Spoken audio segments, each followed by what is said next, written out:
Welcome to Top 4. My name is Peter. I'm an Arsenal fan. I'm joined by Oscar, a Chelsea fan. Wembley! We're the famous Chelsea, and we're going to Wembley. Wembley! I'm joined by AD, a Liverpool fan. I've got a song for Jurgen. They said he's gonna flop. He came and taught Liverpool back to the top. With Van Dijk and with Mane. Come on. Fabinho. If you don't know the song, this is how it goes. Ale, ale, ale. Come on. I must have dealt with it for a whole year, you know. I'm joined by David, an Arsenal fan. We got to go and play City at Wembley. Okay, then. Okay then. After all that last minute winner, yeah, and we get City. Why? I know. Give us something. And I'm joined by Robinho, a Slabhead fan. Slabhead. Why? That's what I said. I said slab. It's Slabhead. All right, a Slabhead fan. So, guys, guess what? Harry Maguire. Guess what? Guess what? I heard that there's a block party at Wembley, and guess what? Scouse free, so it's going to be good. Scouse free. Wow. Hey, the block parties are getting mad, bro. I'm not. Too much going on. Let's kick things off at Carrow Road. We're talking FA Cup. We're talking the quarterfinals of the FA Cup, the 6th round to be exact. Norwich City 1, Manchester United 2. Robin, how are you feeling about being in the semi-final? Well, it's very much evident that we are a first 11 FC because we made 8 changes. Yep. And those 8 changes are utter garbage. It was so weird. I was watching. Well, I literally turned off after 30 minutes. I was like, I'm so bored. And I'm watching my own team play. Really? Yeah. I came back in the second half, saw Odion and Igalo score. I was like, okay, 1-0. We'll see this out on the way to Wembley. And then I hear Cantwell score, and he scored a banger. But at the same time, I'm looking at it, I'm just like, where is everyone? What are you guys doing in the midfield? What's going on here? And then someone sent me the video of what Ollie's been doing the whole game, and he looked like he's just been shouting the whole game. And frustrated. I was just like, okay, I feel your pain because I'm looking at this and I'm like, this is utterly dire. Like, and the fact that we had to bring on our big boys to finish Norwich after extra time and all that stuff. And then credit was credit due. Slabhead, captain, fantastic, did his job. What made me laugh was Martial copying his celebration. I was like, oh, this guy. What did Martial do? So Maguire has this thing where he stands like Superman, and then Martial did that same thing behind him. I was like, oh, this guy. What was he like, mocking him? Not mocking him. It was just copying him. Just like, okay, this guy has been inducted to what English lifestyle is like. And I was like, okay. But it's very telling that we've got a very, very good team, but we are 2 injuries away from being absolutely catastrophic. Yeah. And we need to recruit. And a lot of United fans are like, why are we not signing Bellingham? Or we should just go for Sancho, forget Bellingham, all that stuff. But guys, we need to recruit. If you look at Man City, they have 2 sick players in every single position. It's not about having a first 11 necessarily. If that player goes down, we need backup, and we need good backup. And frankly, at Man United, we do not have good backup. So, yes, sort the first 11 out because we still need a right winger and we still need a DM. But at the same time, we also need to get rid of the Deadwood because the Deadwood there is shocking. And everyone is still watching it. So, happy going to Wembley. It's always nice to go to Wembley. Versus Chelsea again. 4p Ollie. Let's go. P Ollie? 4p Ollie. 4p. Oh. He's going for the 4p. It looks like it's annoying because I know Chelsea has to win against us at one point, At some point, and I feel like this is going to be it. But and of all games you wanted it to happen, you would have probably preferred to have won this one and then give them one of the, or give them the League Cup or whatever. Yeah, but if we do win, I know it's going to be a Manchester derby because, frankly, I don't see Arsenal beating City, if I'm honest. I can't even disagree with you, mate. But yeah, I think for now, I don't know when the semi-finals are. I don't know if it's at the end of the season or is it before the end. But I'm not sure, they haven't confirmed yet. But they just focus on the league. Focus on the league. Keep the first 11. Try and get top 4. If we get top 4, for me, depending if we get top 4 or not is how serious we should take the Europa League. Oh, okay. So the semi-finals will be played on Saturday the 18th and Sunday the 19th of July at Wembley Stadium. So the league will still be on. Oh, wow, so 2 weeks. I mean, this could turn out to be a fantastic year for United all of a sudden, where if they could finish in the top 4, if they could win the FA Cup and win the Europa League, that's got to go down as a fantastic season. It'll go down as a great season. Unfortunately, it won't be the season what we want because at the end of the day, Manchester United is one of the biggest clubs in the world, and this is not where we should be in this time. If you look at our counterparts in history, look at Bayern Munich, they're still dominating. Look at Real Madrid. Yeah, but in fairness to the task that Oli had, of course, like Man United have fallen off the mark for the past 6 years or so.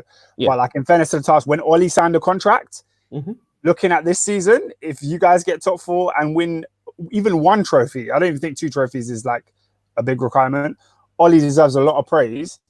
And United fans should be happy with that for 1 year. No, I'm saying it's next year that you really want to kick on. Yeah, I'll be happy with it. I'm just looking at why is this happened? If you look at just reflecting, what at the bigger picture, If you look at the bigger picture, this shouldn't be us.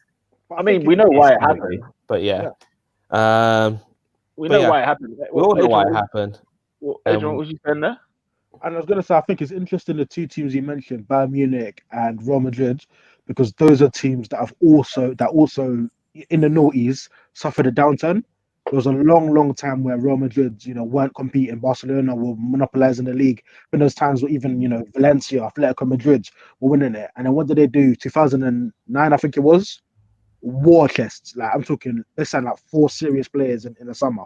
And ultimately, United are gonna need something similar. Similarly to Bayern Munich, there's a time where the Bundesliga was very topsy-turvy. 1 year Dortmund will win it, 1 year Wolfsburg will win it. And what did they do again? Slapped on like a war chest. I think they got like Neuer, I think maybe even Robin, and they went again. So I think that's just a testament to the job that Woodward needs to do. He needs to send the right players for United to sort of come back up again. Trust. But at the end of the day, I look at this team and there is something there. It can go on. It's just we need a transfer window, and I don't know when the transfer window is going to open. But at the same time, it looks like we're also losing Angel Gomez, and for me, is that a loss? It is. At the same time, it isn't, because if we look at our midfield, he beats a lot of people. But if we get our speculative targets that everyone keeps going on that stuff, I don't know if he gets the playing time that he's asking for. Who are your speculative targets?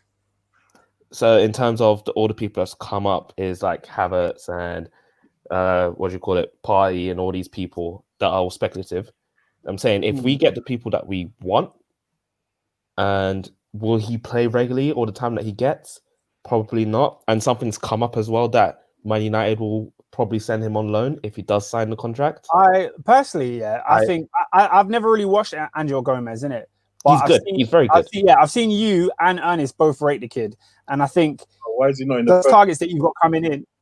Well, Ollie's going to pick who Ollie's going to pick, but I think at the end of the day, it's not a good thing for Man United to lose this kid if he's that good. Simply because you've got Mata who should be on his way out the door, Lingard who should be on his way out the door. You've got those kind of players who, and Angel Gomez is a young boy. He's a young boy. At the same time, even if he did have a season on loan, he could still come back in and play a part for United the same way Andres Pereira did. So I don't necessarily see why United would be letting him go unless his wage demands are too crazy. No. So what's so no, he's on something like lows, like 50. No. How long has he got left on his contract? It's got 2 days.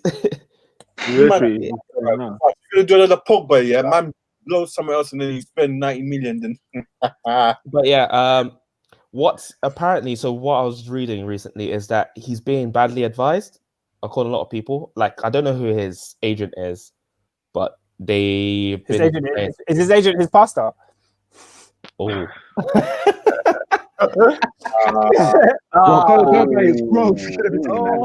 We can't. Not yet. But yeah, no. I was reading that he's not been best advised, and a lot of people are in his ear, and it's a thing of he's asking for a lot than what United can provide, and United want him. Like, the contract's on the table, but he's just being stubborn about it, and it doesn't look like he wants to be there. And for me, at the end of the day, we've seen players that are balling, but if you don't want to be playing for the team, at the end of the day, I would rather let you go, because what good will you bring to it? Robbie. I've got a point to answer to that, but just for 1 second, we got Real Deal made a comment. He said it happens. Football is cyclical. I don't think he's talking about Angel Gomez, because he made that comment a little bit before. I don't really understand what that's a reference to. I think if you want to clarify, it's not the United thing, the cycle. Yeah, I think it's to do with what Adrian's point was. Yeah. Oh, okay. But sorry, David, you had something to say? Fam, this is gonna be another Pogba thing again, bro. Well, we don't know. If you're telling me the guy's good, yeah. But he's not the only person in the academy that does that role, because there's another person, that Hannibal Meiji, who I think is sick, and he plays the same role. But he's never kicked ball in the first team like Angel Gomez has. He's at 16, 17. Yeah, and I'm saying, but he reminds me of the same thing that Angel Gomez has done. So it's how old is Angel Gomez? How old is Angel Gomez? He's 18. No, I think he's born 2000. I think he's turned 20 in August. Yeah, I personally, I know, Robin, you said that he's got people in his ear and he might be making the wrong decision. Real Deal has made another comment saying Angel's looking at it. If Andreas Pereira, Lingard, and Daniel James are ahead of him, and they haven't even been that good, it's long for him. And one player that made me realize this in football was Lamptey, who's playing for Brighton at the moment. Now, he's a Chelsea left back who, in this moment where Lampard's promoting all the youth players at Chelsea, he hasn't got a look in behind Aspilicueta and behind Reece James. Now, from everything I've seen, I saw him play for Chelsea a few times. He was really impressive. Like, I really like this kid. But I do have to rate the fact that he's saying, I'm not wasting my career on the bench. I'm taking the initiative and saying, let me go and play if I'm ready to play now. And I think Angel Gomez is probably in the same predicament. He's ready to play for a team now. Yeah. So you have to rate the balls to go and do that. Yeah, and like I said, I wish if he goes, I wish him well, and I think he will do amazing for whatever team he does go to. If I look, but I'm saying I'm not sure. Like I said, if we get the people that we want to bring in, and clearly, like you said, I don't think he will get a look. So then, I agree with David. Yeah. I was going to say everyone spoke. Sorry, I was going to say that I agree with David, because even with the Pogba situation, he left at 19-ish, right? And there were players adequate to play in that Man United team, but he still went, and Man United still came calling back for him. And with this Angel Gomez kid, it's still obviously very much potential. He's got the quality, but he may go now, even though there are players that United are looking at that can still fit, and when they do come in, they will do better than Gomez. But it's not to say that 5 years down the line or 3 years down the line that he might turn out to be a world beater. Like, who's to say City don't want Sancho as well, even though they let him go? So it's not so far fetched that we could be seeing Pogba Mark II at Manchester United, and instead just giving him a contract that if we think he's good enough, then why not warrant him the contract that he's after? Have United offered him a contract? Yeah, if you listen to Ollie's last two press conferences, he said the contract is on the table. It's there. He's just not signing it. They just don't want to sign it. He's not happy with it. Yeah. He's either not happy with it or it's another football. He's not happy with it on football. Yeah, go on. I think nowadays these youngsters, It's not about, oh, I'm at Chelsea, I'm at thing. I want to play, bro. And I respect that. Mm-hmm. So that's what I'm saying. I'm sad. Don't get me wrong. I'm very sad if he goes. But it has to go on. We can't play everyone, unfortunately. The thing is, they don't want to see another Sinclair or another Rodwell. They don't want to see like another Sturridge when he went to Chelsea or Man City and whatever else. Like they don't want to see that anymore. Do you know what I'm saying? I feel like hats off to players. If they play well, they know that they'll get the recognition and they'll get the noise. And Gomez, if he's free, what's crazy is that some clubs are going to look up and think, we want to take a hit on this. Do we have examples of young players who have left big clubs and gone on to have successful careers? The only main one that brings up was Pogba. Yeah, okay, Pogba's one. Sancho's on the verge of it. Sancho, yeah. Sancho. Cesc Fabregas. Yeah. Leaving different circumstance. Yeah, very different. What was different? It was a long time ago. Bro. Sorry? Oh? He left Barcelona to join Arsenal to play. That's what I'm saying. Yeah, that's what I'm saying. Yeah. Why is it different circumstance? No, because these are young kids that haven't quite made the grade, so they've gone elsewhere. Whereas Cesc Fabregas was starting for Arsenal age 18. Yeah, but it's the same.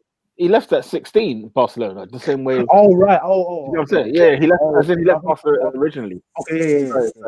No. But so there's not many. I'm not saying it's not possible, but yeah. There's been many people. There's been people that have left United.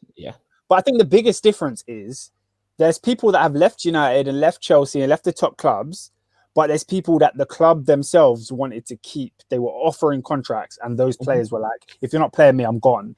Those are the ones that take the ball by the horns and put their hands in their own destiny, sort of thing, their future.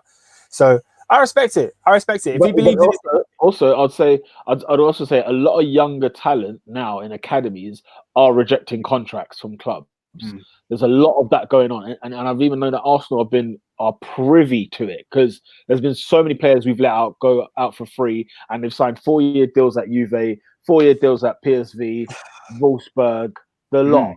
You know what I'm saying? So, and there's some good ones as well, and there's one currently going at the minute. So, you know, I think it's becoming more of a trend, and the football community, I think the man them that are like 16, 17, 18, like all the black man them, like say from England or whatever, they're keeping in contact with each other, if that makes sense. Like I'm just giving it as they're all boys. They're all like, they're all bedrooms, and it's like they all grew up in the ranks together, no matter what club they're from. Yeah, they're all buddies. Especially like when Sancho is boys with the United, you know, Tammy Abraham and them are all boys with Sancho as well. Because they all went to the England academy together, so they all grew up in. So they're all boys. Yeah. So what I'm saying is that, you know, if it was us man who are footballers, like us 5 man will be trying to make sure that we look out for each other and say, look, fam, get your P or get in a team if you want to play football, blah blah blah. If Adrian's got a deal at Liverpool but he's not getting games, we'll be telling him, fam, even just go to like Newcastle, you might get first team football, blood. Run that. You're still making tens and thousands a week. So the money's not like that much different as such. So yeah, these men will be pushing it. Random question, while we're on the topics of young bucks, Adrian, do you feel like next season Ryan Brewster has a shot at Liverpool, considering you failed to secure Werner? Does he have a shot at Liverpool? Because if he doesn't next season, he surely has to go, right? You see, the thing with Brewster is this season has actually been his first ever season of first team football, and he's done okay at Swansea in the Championship. But I think the step up is too steep. Like for instance, there's been the games I've seen him. So I think I've seen him play against MK Dons, where he was non-existent. He looked like a little boy. He looked very lightweight. He didn't have anything to his game. And then similarly, another game against Arsenal at Anfield, similar story. So I think the step up. But then again, one can make the argument that if he's playing with better players, he'll elevate his game. But personally, I don't think he's ready yet. That's what I'm saying. In the first team, bro. Well, guys, in 13 appearances for Swansea, he scored 16 goals. He scored 6 goals, not 16, 6. 6 and 13. That's a good return. It's decent, yeah. It's doing okay. What's his position? Up front, striker. It depends what type of striker he is, though, bro. I think if he is good enough, he would have broke into that Liverpool side now. And it's not a criticism on him. It's not a criticism on him, but when you're class, when you're like Callum Hudson-Odoi, who's knocking on that door, there's a different conversation you're having than if you're at Liverpool buying Salah and Mane. So in that case, if you say, "Oh, do you know what? Maybe he's dealt with in a bad environment because he's got two great players ahead of him," well, then he should look for a move. He should be going on loan. He should be going somewhere. I don't think that's fair to compare him to Callum Hudson-Odoi. Ryan Brewster is 20. He just turned 20. He was 19 at the beginning of the season.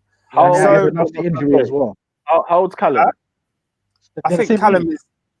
Yeah, Callum's the same year. 19. Yeah. Well, that's my point. That's why it's fair to compare. The reason I don't think it's fair to compare is because I think Callum Hudson-Odoi is it. Like it. I think he's going to be an elite player in the game. Whereas Ryan Brewster could still be a top striker for Liverpool and not hit the same height. No. What I'm saying is, the scenario is this: Callum Hudson-Odoi is an elite player. He's a top player as a kid right now, right? And at Chelsea, there's not great deal of competition for him. Do you know what I'm saying? He's not got a massive mountain to climb. Liverpool, he doesn't. Brewster's got an incredible mountain to climb.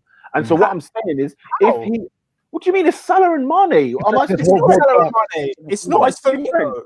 Yeah, but if he's also got Origi to look at as well. What I'm saying is, shout out to Real Deal who says, look at Origi and Solanke. It's going to be difficult for him.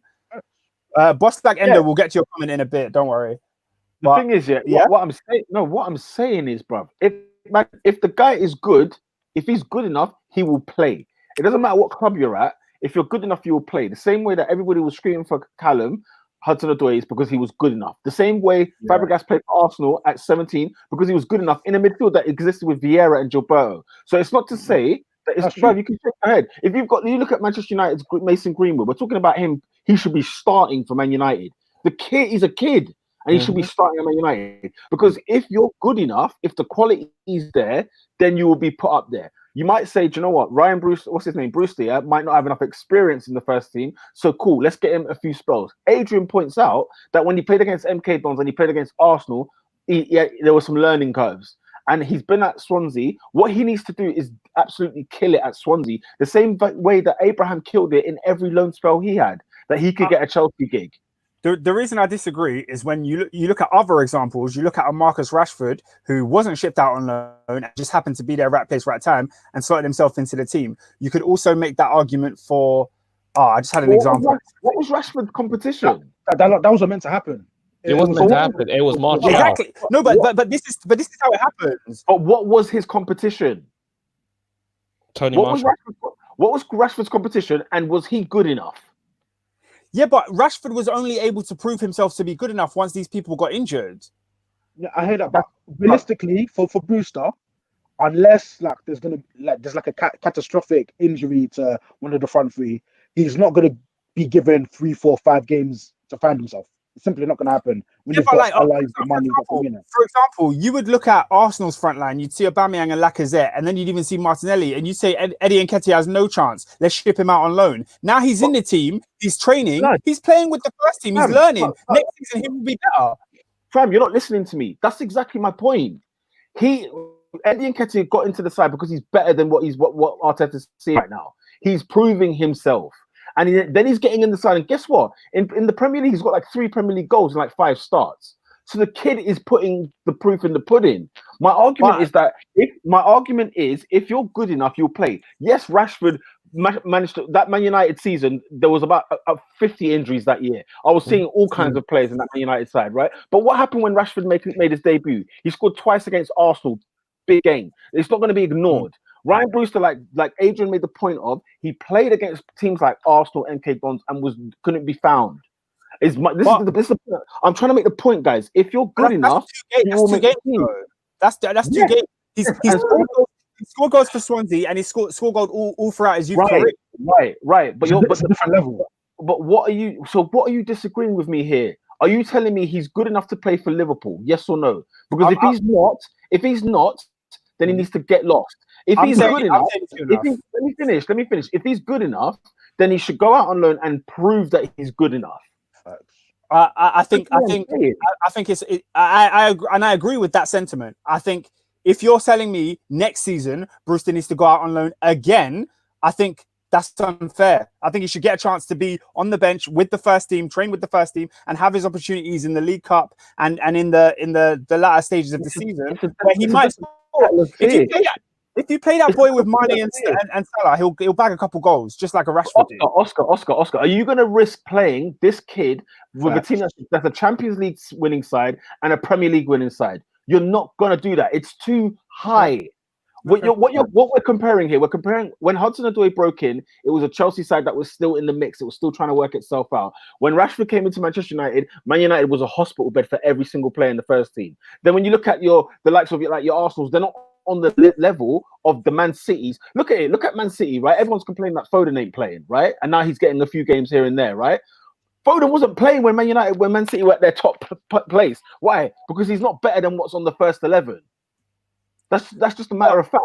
But hasn't Foden proved this season that he can mix it with those lot? He proved he can mix it, but who do you drop in place for Foden? You tell me. It's not saying he's not a good player. It's not saying he's not a good player. What I'm saying is when you start the season again, hypothetically in August, when you start a brand new season as normal, and you're Manchester City, you're Pep Guardiola, and you look at your first 11, Foden is not making that team for you, unfortunately. He'll be on the bench and he'll come on for cameo appearances. And if he keeps scoring goals and assisting goals and doing like sheer brilliance, then the likes of Gundogan will be in trouble. The likes of maybe not Kevin De Bruyne, but David Silva, who luckily enough is going away anyway. Those kind of players will be in trouble. But guess what will happen? Man City will go out and buy a central midfielder, or they'll go and buy something that is meant to improve their team to win the Premier League and the Champions League. Yeah. I mean, yeah. It's a great topic. Real Joe says it's different for different clubs. Honestly, it's a mixture of circumstance and chance. Everybody is good enough on their day. Of course. I just think there's plenty of examples of teams who have decided, let's just hold on to this youth player and keep him within the team. And the time will arise itself for that person to play, i.e. a Billy Gilmore who's got Kante and Jorginho ahead of him, found a way to have a game against Liverpool in the FA Cup and stole the show. So I feel like there'll be an opportunity like that for Ryan Brewster at Liverpool next season, and I would like to see them keep him. That's my your question, that wasn't your question. The reason why we're having an argument, your question was if he's not going to get into Liverpool's side, should he go elsewhere? Yeah. And I'm like, well, hang on a minute. Like, you're talking about Billy Gilmore. Brewster's getting those opportunities at Liverpool. The same way Gilmore got his opportunity at Chelsea. The guy bossed. The guy bossed and gave Lampard a headache to the point where he started him in the FA Cup now. Do you know what I'm saying? He starts him in an FA Cup quarter-final against Leicester City. And it's Leicester City who are third in the league. It's not like, oh, yeah, they're playing Norwich away. Do you know what I'm saying? They're playing a big team. And Billy Gilmore gave Lampard a reason to reconsider that midfield. And Klopp has not had a reason to reconsider with Brewster. That's all it is. Yeah. Because there was a massive injury crisis. Gilmore got his chance and he ran away with it. But realistically, when you look at Liverpool, all three of Liverpool centre forwards, they're playing 50 a season. But when have you ever seen Mane, Salah, Mane out for a long period of time? So realistically, in Brewster's best interest, it's best for him to, drop down the division, maybe even a bottom of the table Premier League club, and build his experience there. Because you've read his stats, he scored 6 goals in 13 games. 13 games, yeah. Those are his only 13 it's possible. League games in football. You can even say the same thing for Dean Henderson, who has keepers aware of him. He went on loan, and look what he's done for Sheffield. And now a lot of United people are like, right, he should get a chance next season, and rightly so. The problem is Romero is done a fantastic job. He's the first in line after De Gea, in my opinion, because he's been flawless. He's been flawless. So it would be odd if Dean Henderson got the Premier League games over Romero. That's what I'm saying. If Henderson, go on. I feel like Romero's a number 2. Like, he's accepted he's a very good number 2. He's a number 2 nonetheless. Best number 2. You guys are mean, bro. You guys are mean. Yeah, you guys are mugging it still. No. His feeling is number 2. He can never be number 1. No. I'm not saying he can't be number 1. I'm generally not can't be number 1, but I feel like he does so well for the cup. Let me ask you this question, Robin. I would say he's a cup keeper. Yeah. He's an Wait, let me ask you this question, Robin. Right? Mhm. There's no De Gea. De Gea gets sold in the summer, and you bring back Dean Henderson. You're telling me you're starting Dean Henderson over Romeo? Yeah. Depends on what. It depends on what things. Because remember, Romero doesn't play all the time. He doesn't. I don't give a damn. The question I'm asking is: would you start Premier League games week in, week out, and then obviously the one that you start in the Premier League, you give the other one the Europa League, the Champions League, or whatever, or whatever cup competition, right? So I'm saying, do you start? Who plays the Premier League week in, week out games? Henderson or Romero? For the fact of the season alone and what he's proven so far, I had to give Dean Henderson a chance. I have to. And if he flops, guess what? Romero goes in. But why doesn't Romero get the first shot? Is what I don't get. Because he's not good enough. I'm not saying he's not good enough. No. I'm not saying he's not good enough. It's just that Dean Henderson number one. Dean Henderson has stood out this season. Because he's had more games. Exactly. And Romero at the same time has had good games as well. But for him, he's not playing regularly. I'm sorry, Romero. Okay, cool.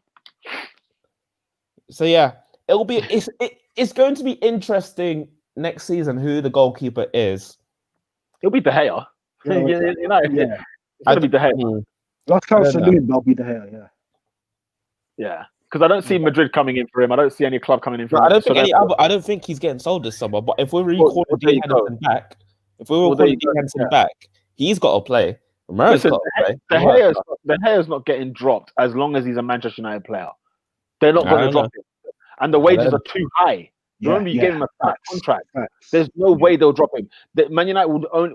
I'm going to assume United are smart enough that they will get that off the wage bill. Let that be somebody else's problem, and then let's have a fight between Dean Henderson and Romero.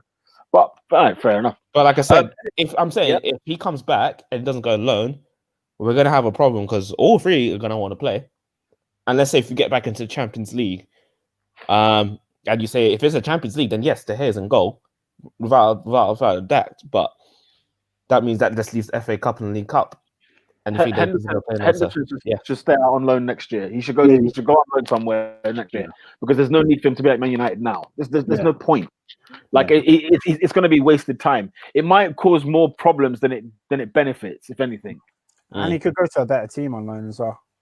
Absolutely. Anything else on Norwich, Man United? Boss like Endo says, Romero plays against bums every week.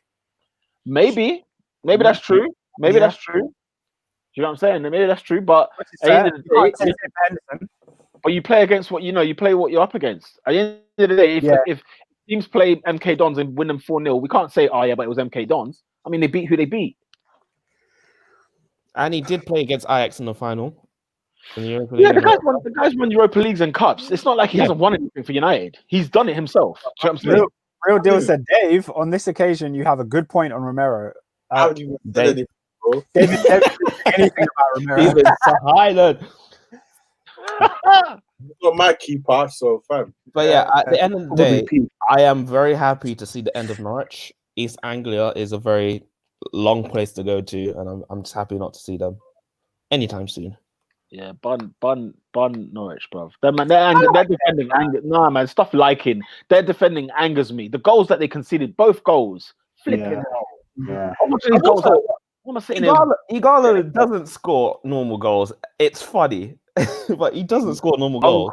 Big up Uncle. Unlike Uncle, bro. Uncle has been doing work, bro. Ever since he started, he's always scoring. Yeah, so him, he's done well. And Cantwell needs to get out of that club. That's my final say. Blood, stop. You're going to start another conversation now. Please. He's the best player in that team. Man needs to stop. Bumming Cantwell, bro. I'm hearing way too much bumlick on Cantwell, bro. I'm not on it. He's a lower half Prem team player. Huh? Yeah, he's a bottom lower half Prem team player. Yeah, I'm not saying he doesn't deserve to be in the Championship. I'm saying he deserves to be in the Premier League. I'm not saying he needs to go to a top team club. I just said he needs to leave Norwich. He's better than Norwich. Oscar was giving it that top 6 talk the other day, and I was. No, don't lie. Why are you such a liar? I said top 10. I said top 10. The person I said top 6 was Grealish. I said Todd Cantwell top 10. Remember the conversations, bro. Don't lie. Hey, what you want that badge? Yeah. You want that badge?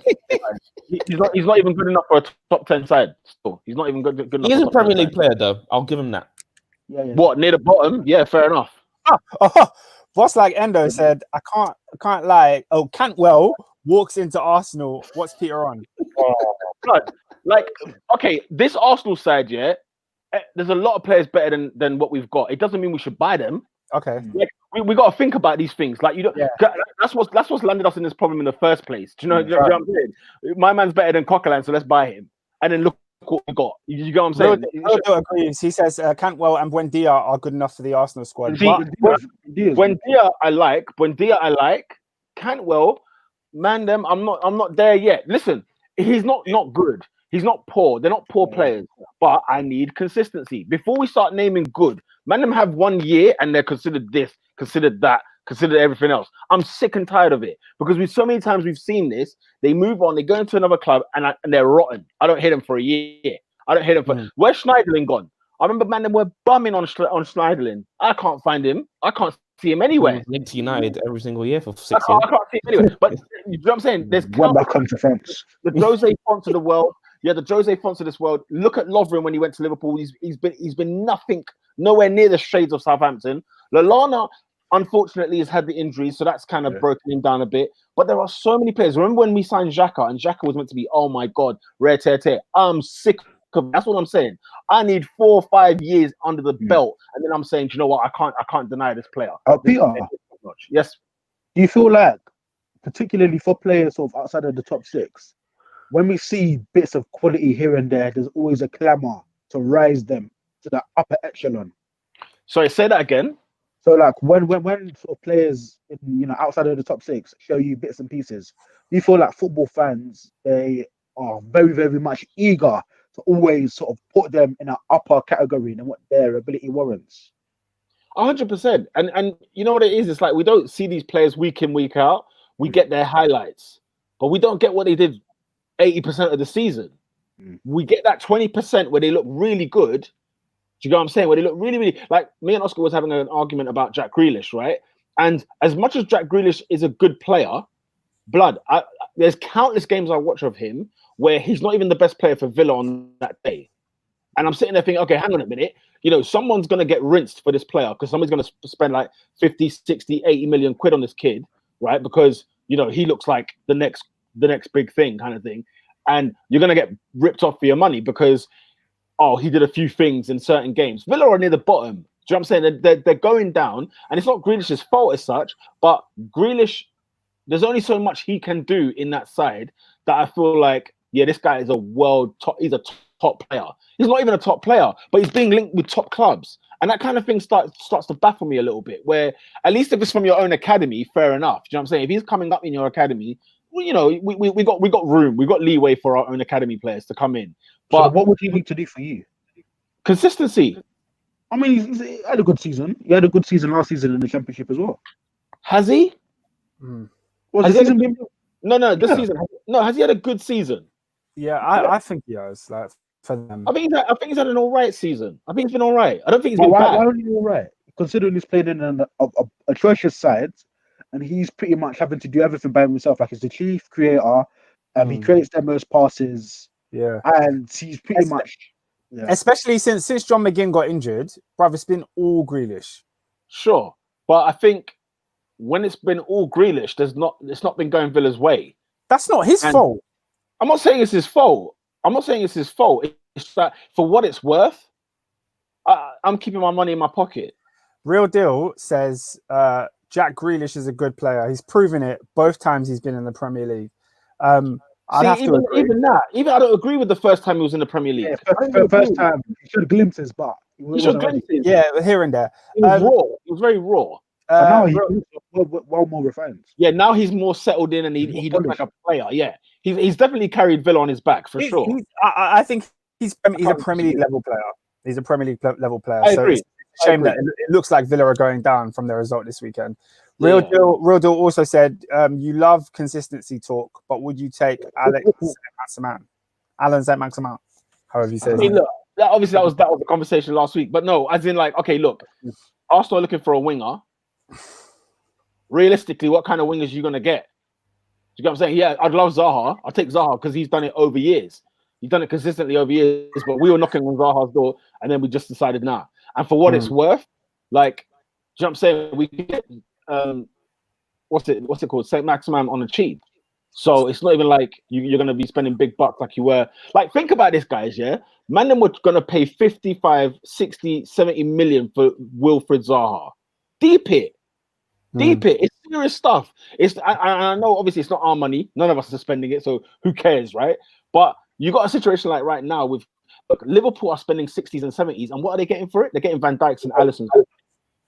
You know what I'm saying? They're not getting friggin' Grealish and Saint Maximin, bro. Do you know them ones? That's what I'm saying. That's a good point.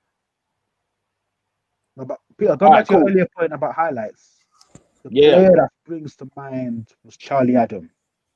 If you watch the YouTube compilation of Charlie Adam, you honestly think he was the left-footed Xabi Alonso. He has like double-figure goals. The halfway goal itself, you'd think is the next big thing. I think he came up to Anfield broken, like a pub player. The Charlie Adam Liverpool scenario is superb. It's one of Liverpool's darkest hours, isn't it? It was a symbol of the dark hour. That's what it is. It was the symbol. You know what I'm saying? My guy got like 11 assists for Blackpool that season, so they thought, "Yep, run that. We're gonna get him in here." Rare. And how much did you spend on him at that time? It was peanuts. It was like 7 million. And then okay. Fair enough. He said it was worth 7 million from his corners alone. So he said we got absolute bargain. Really? That's what Fergie said. Fergie, I think he was back in his Scotsman, wasn't he? This is it, man. I don't know if it was giving Liverpool the kiss of death. One of the two. Yeah, them ones. But yeah, that was the symbol of the dark hour for sure. Should we move on from this game? Is there anything else? Yeah, there's nothing else. United, sort yourself out in the transfer window. Thank you. I know we've been in there for a while, but I felt like a lot of United fans were getting on Bruno's back, and I feel like it was almost to overcompensate for the stick that Pogba gets. Because Bruno, don't get me wrong, Bruno wasn't brilliant or good by any stretch of the imagination, but he wasn't as awful as some people made out, in my opinion. He still made the most created chances in the game throughout everything, and was making all that stuff. So I so hate Adrian on that. There was a lot of like, let's bash Bruno in defense of Pogba. It seemed like that because it was always, if Pogba did this, he'll be getting this. Yeah. And it was very much like, all right, look, let's just watch the game, guys. Come on, let's just watch the game. I feel like talk about the game because a lot of United fans are not used to having two midfielders that are generally good, and they always see one protected. No, it's true. You got them. Why are you complaining now, man? Because United fans are spoiled. It literally is. 2020. It's still 2020. We're still spoiled. It is because that's all they just want to be at the top. And right play. They just want to be the best and all that stuff. So if they see anything bad, or if they see anything that is not putting them in the position to say, yeah, we are the best, they're going to criticize it. And it's a very, very big microscope under all the players for United because of the amount of crap that we see and the tiredness of that. We generally don't want to see what happened to Liverpool happen to us. We don't want to see 30 years. So that's why a lot of people get onto them. Unnecessary so, because I did a lot of unfollowing of United fans this past week because I was like, you guys are crap. We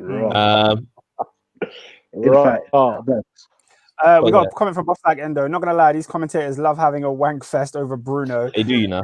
Anything he does, they hype up even before the match, kissing my teeth, which is true. We get a lot of. If we wanted to, every week we could talk on this podcast about Pogba and Bruno because every week there's something to say, even when there's not much to say. Do you know what I mean? So it's one they're gonna make a story every week.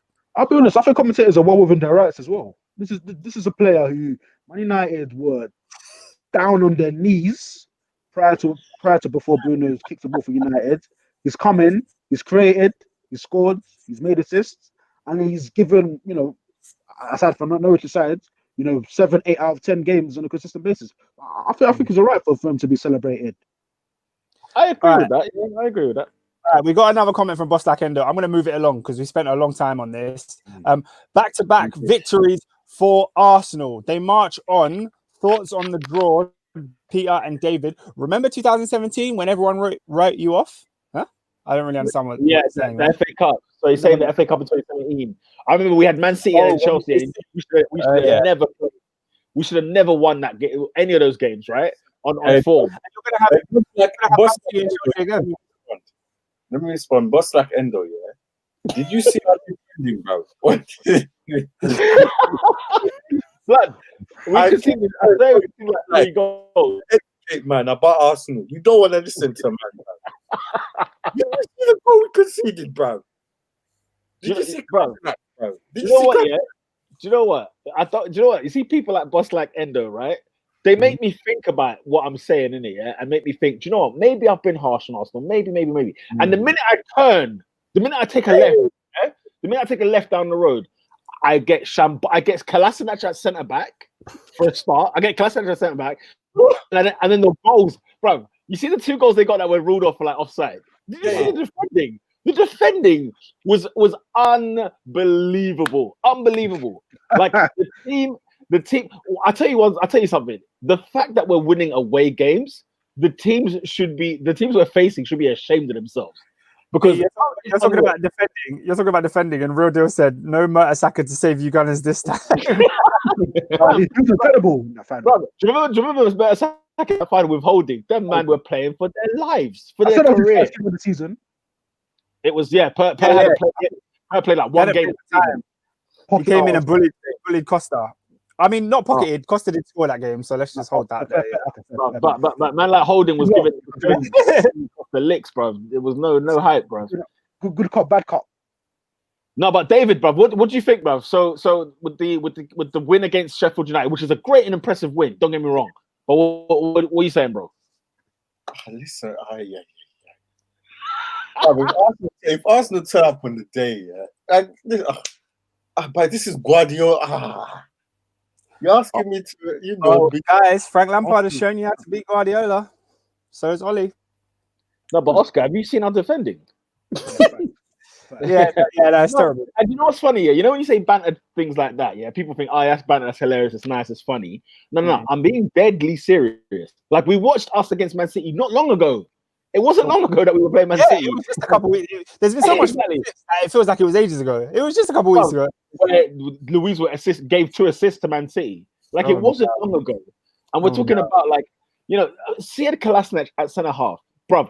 I swear to you, I never want to see him in an Arsenal shirt again because that was 100%. I mean, I've never been his biggest fan to start with. The fact that he backed out the knife on them man there with Ozil. That's the only respect I got for him because he's a real bad man. He's a bad man still. But fam, in terms of as a professional athlete, there are so many things wrong. There's so many things wrong. I mean, the defending for that goal, David, bruv.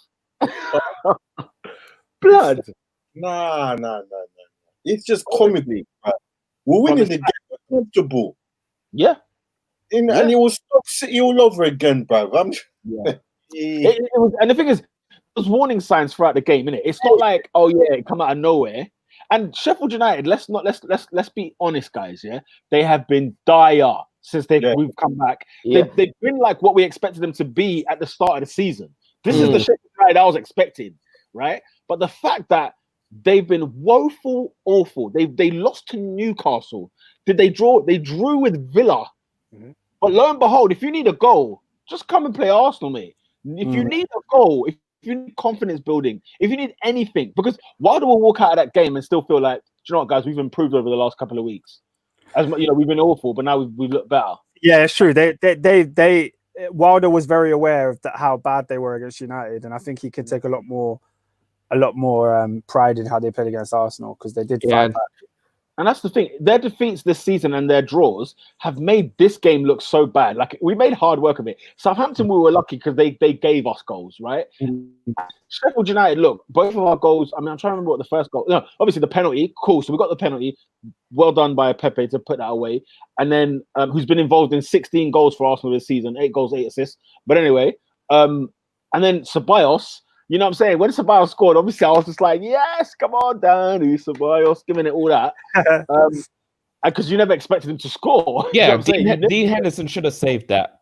Facts. He should have saved it. it. You know what? Dean Henderson should have come out. Him coming out is what made the goal. Because his defenders were all in the box. He just needs to hold the line. Their counter attack, they were pushing for the winner. They was like, hey, there's a goal here. So they were on top of us, weren't they? They were on top of us. Yeah, for real. We got a few comments I want to get to.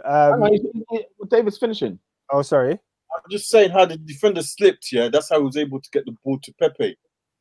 So just before, I don't know who played the ball to Thing. The defender was recovering and he fell over. The thing just opened up and and then that was it. Listen, I'm happy to win, but fam, for all that, and then you get City, but it's just. Do you know what it is? Yeah, I think one thing all the teams need to take into account: Arsenal, Chelsea, United, none of us played well on the weekend. So I think it's that knockout game. You just have to get to the next round. That's all it is. Sure. It's not about being pretty. It's not about playing football. Win the game, and I think all three of them did. Shocking defending, bro. Who? Show me Chelsea's shocking defending, bro. It is. We have my issue with Arsenal is there's a mistake in us, bro. Always. That's the thing. There's giftings. Yeah, there's giftings for sure. That's the thing. If you come like poor with no money, we will give you something still. We will still give you something. So it's not, you don't have to come with a top striker. I remember people like Wesley were coming to their Emirates blood, scoring. I remember, man, you know what I'm saying? There are strikers this season that have scored against Arsenal, and you sat there like, are you kidding me? Do you know what I'm saying? Mopai? Come on. Twice. Come on.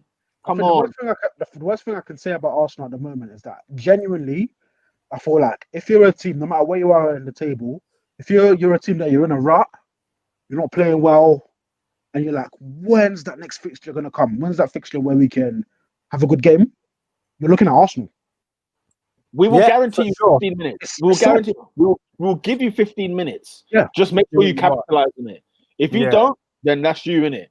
Because they Sheffield United didn't capitalize on their things.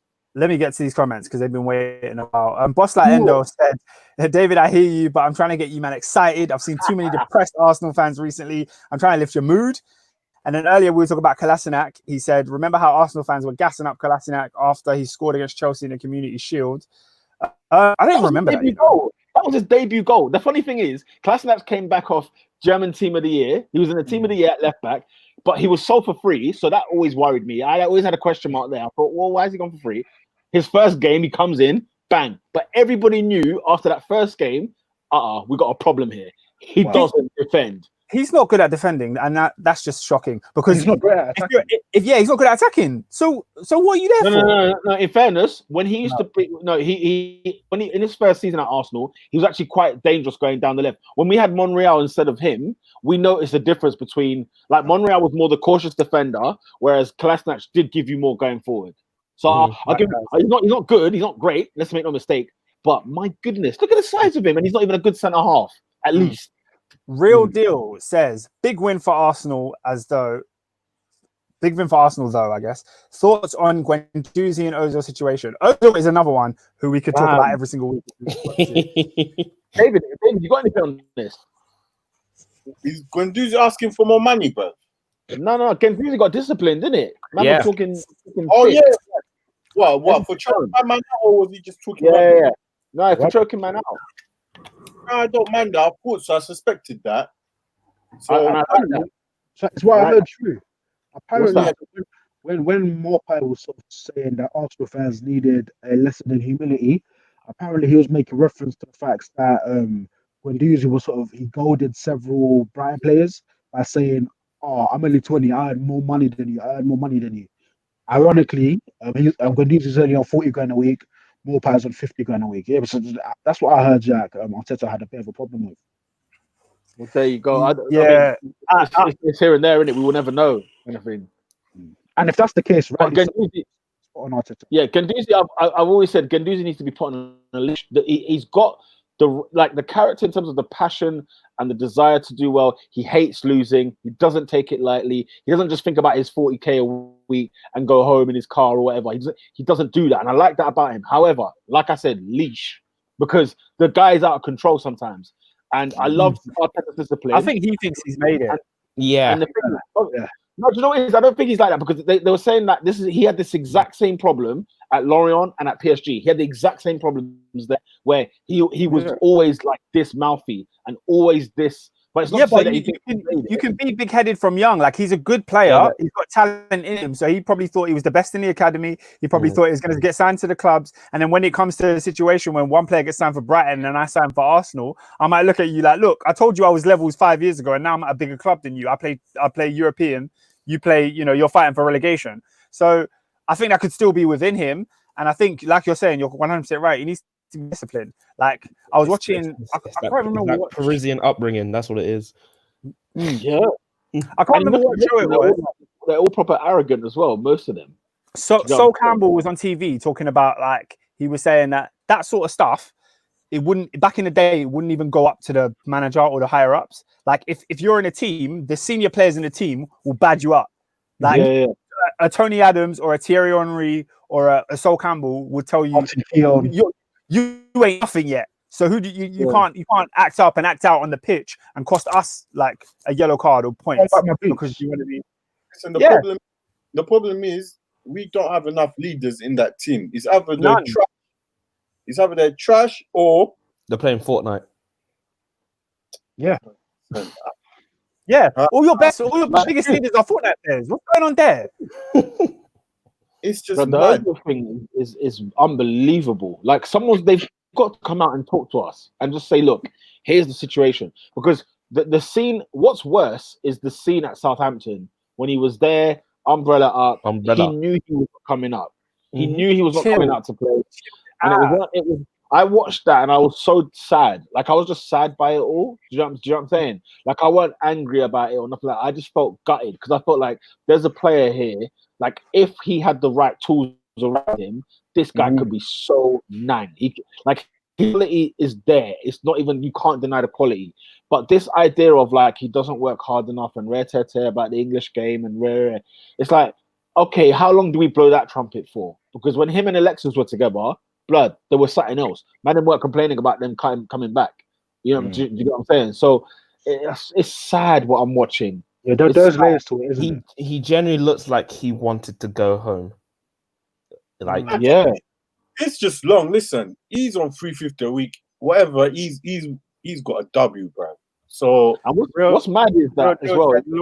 Ozil is a movie star. Do you know what's mad? Do you remember when Ozil came to Arsenal, bruv? He was like liked. Do you get what I'm saying? He was one of those that everybody liked. They were like, wow, talent. He was a marquee signing, rare. But now he's become, like, over the years, like, especially since, say, that World Cup with Germany, he's been like the biggest villain, whether it's with the German national side, whether it's having the fact that he had a wedding and then one of the Turkish president was like his best man.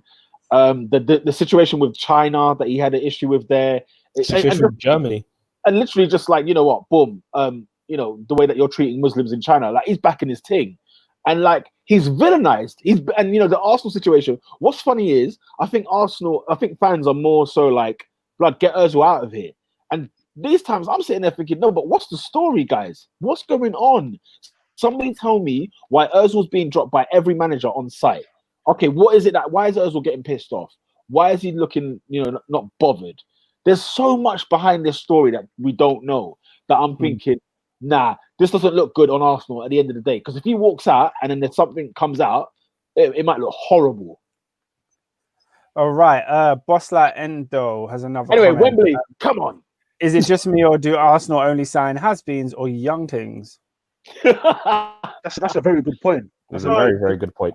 Because if you look at Arsenal's squads, how many... So I want to make an obvious comparison to Liverpool. How many 26, 27, 28, 29-year-olds are there at Arsenal that are slap bang in their prime, ready to compete and win major honours? It's either you've got like a whole bunch of, 17 to 22-year-olds, and you've got a whole bunch of 30-plussers. How old is Lacazette? I'm 29. 28, 29. So Yeah, but that's not fair necessarily, because Aubameyang, when they signed him, wasn't necessarily a has-been. He was a player in the prime, and they signed him and they got some of his best years. Lacazette is a player who his trajectory went down as opposed to going up. Like if he excelled as a player, considering for where he's at, he'd actually be seen as a really good signing. But he's almost gone worse than he was at Lyon. So yeah, I think that's a harsh one to label at Arsenal in terms of signing. So they don't really sign. Apart from Xhaka was a great signing. Xhaka was another one. Could have been a good signing. Mustafi, when he was bought, everybody was like, finally, let's get someone in. You know what I'm saying? So I think Endo has a point. Like when you actually look at, okay, fair enough. At the times that signed, maybe there's some upward trajectory. But if you look at the squads, I think there's a massive divide between young players not ready and players over the hill. Like Peter, right now, bring to me five players that are ready. 5 players that are ready today to win you guys major honors. 5. Yeah, I can't find. You're right. On that part, you're right. In terms of like players, like for example, I do think like when on their day, if you will, like Aubameyang can do it, Lacazette could do it, Pereira could do it, Xhaka could do it, Leno could do it. Okay. So like there's a group of them. But what's happening is that look, every Arsenal game when you watch them, it always comes down to this: what is going on behind the midfield is what's causing all the errors. And then the midfield in itself, we like you said, Man United once upon a time were on their knees. At this moment in time, we're on our knees. We're on our knees at the moment. Do you know what I'm saying? So we've got no midfield. We've been saying this how many times? Like it's just a massive hole. And then you got Aubameyang. Oh yeah, this brings me on to my thing that I wanted to talk about Liverpool. Yeah, can I give you Klopp's starting 11 for his first game, bro? Talk to me. In goal, yeah, Mignolet, yeah. The back 4, yeah, was Klein, Skirtle, Sacco, Moreno. Yeah. Wow. The two sitting midfielders was Lucas and Emre Can, yeah. And then up front, Milner, Lanana, Coutinho, Origi. That's disgusting. First game, and look how that team has changed, bro. Honestly, though, you look at that, bro. Do you know how amazing that is? That this man had the nuts to say, "I'm going to win a league title in 4 years," and then did it, bro. That's why last week I was like, all the props in the world to this man. I'm not trying to hate as much as I don't want Liverpool winning things. What he's done is incredible. My goodness! I commend Liverpool Football Club as a whole because the board got their fingers out because they were messing around before, but then they suited up, they ironed their shirt, and then they got a top manager, backed the hell out of him, and voila, won every trophy you can think of. And I think it just adds testament to the fact that your upstairs mirrors what goes on in the pitch essentially. Because if we go 5 months before that game, Brendan Rodgers wanted to sign Roberto Firmino, wanted to sign Christian Benteke. Michael Edwards wanted to sign Roberto Firmino. So what do you guys think happened? Can I tell you another one, yeah? Imagine this transfer. Man tries swap, yeah? Send Henderson to Fulham, and guess who you get back? Clint Dempsey. Terrible. Like Clint Dempsey, Clint Dempsey. Had a decent season. The Clint Dempsey, even the Henderson signing was that typical Charlie Adam route where they were good at the previous club and they thought, we can replicate that. And Henderson had to just relearn a whole new idea of what football was. We see a whole new human being when it comes to Jordan Henderson. We got a few more comments I need to get to. Arsenal guys. By the way, big up everyone leaving comments. Yeah, I appreciate it. I really do. Big up Real Deal, big up Boss Light Endo, big up everyone that's always there. Sam Fishers, too many to mention right now, but big up everyone, and it's all love. And yeah, please share, like, and subscribe on the YouTube, and just post it everywhere. We really, really do appreciate that. Thank you. Do you guys regret the 350k for Ozil instead of Ramsey? I think that's self-explanatory, right? David? No. It's well, go on, David. Honestly, at the time, yeah, because we lost Sanchez that January. There was no way it wasn't gonna. We couldn't lose. Me personally, looking back at it, I would have given thing because Wenger left the next season, innit? The same season. No, was it the same or the following? Same season, the same one. I personally wouldn't have given Ozil that thing. I would have said, let's wait till the summer, and then we see where we go from there. Yeah, Wenger, the decision was made when? Was it March or February? We lost to Newcastle. It was the next day it was announced. That's all I remember. And so when like that week, we lost to Newcastle. That's all I remember. So we're giving him the 350. Wenger's leaving, so the new manager has to. Emery come in. He says, he doesn't fit my thing, and that's where all the trouble started from. Yeah, the thing is, this could have been such a smooth transition. Yeah, and the person I blame, and the thing is, like, you know, I like the guy. He's cool, but like, because he just left us in a mess, in an absolute mess, because he decided that Wenger should leave. He decided on putting Ozil on this new contract. He decided Sanchez to go to Man United for free for Mkhitaryan, right? He recruited Emery. Yes, he helped. He recruits Emery, and then in the midst of all of this, he said, "You know what? Actually, let me dip. Let me just dip." At the start of Emery's tenure, Emery hasn't even kicked a ball yet, and then he leaves, and then it's like, you look at what's going on at AC Milan right now. So it's carnage, utter carnage. But I would have never given that money to Ramsey either, because the scenario would have been the same. The only person you would have given weren't that much better. The only person I'd give the money to is to Alexis Sanchez, because Mandem, like when people say who was the king of like Emirates, like Henry's the king of Highbury, as they say, the king of Emirates is Sanchez. It's not Fabregas. For me, it's Sanchez, because the guy was not Van Persie. Hell no. Hell no. I mean, Van Persie did clap a lot of goals. It was one season, wasn't it? He did. Van Persie won nothing with us. Fair enough. Sanchez won 3 trophies. Let me get some more comments. Boss like Endo says, "Are Peter and Oscar brothers?" No, he's my son. Who's that thing, blood? Look at this guy, bro. Any guy, he's my son. He's my son. Real deal. That's why I said Emery was a bit unlucky, because he said Zaha was a player ready for now. So when you're talking about players that were ready for right now, Zaha was one of them, and the ball picked Pepe instead. Arsenal got serious issues at the top. Yeah, I think that's fair to say. Look, you see Arteta, yeah? You know what's mad, yeah? I'm watching Arteta and I'm thinking, poor guy during these games, because he's looking at the shower of crap he's got, right? And he's thinking, okay, because I think if Arteta was given a clean slate of players to buy, he would buy nothing but quality, because I think he knows what a good player is. Does that make sense? And I feel like he's not under any illusions of what a good player looks like. So I genuinely think he would look at players and say, look, I want to bring this quality in here, I want to bring that quality in here, bring that quality in here, and it will be a completely different. Like Klopp at Liverpool, he knew what utter garbage he had, absolute gutter. And you look at the first 11 that David pulled out. I swear 3 of those players survived. Like 3 or 4 players survived at a push. Origi, Lallana barely by his ankle bone, and Milner. Yeah. Do you know what I'm saying? The rest he just got rid. And none of them are starters today.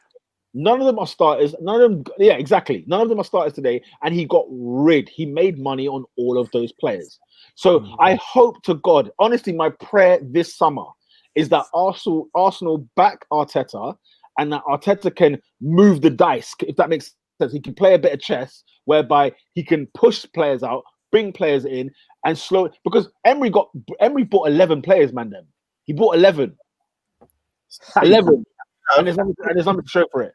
Pete, guys, don't get me wrong. Emery Port, I agree with you, real deal. He was unlucky, and if you want Zaha and they give you Pepe, you're already losing. You're already lost. Yeah. Pete,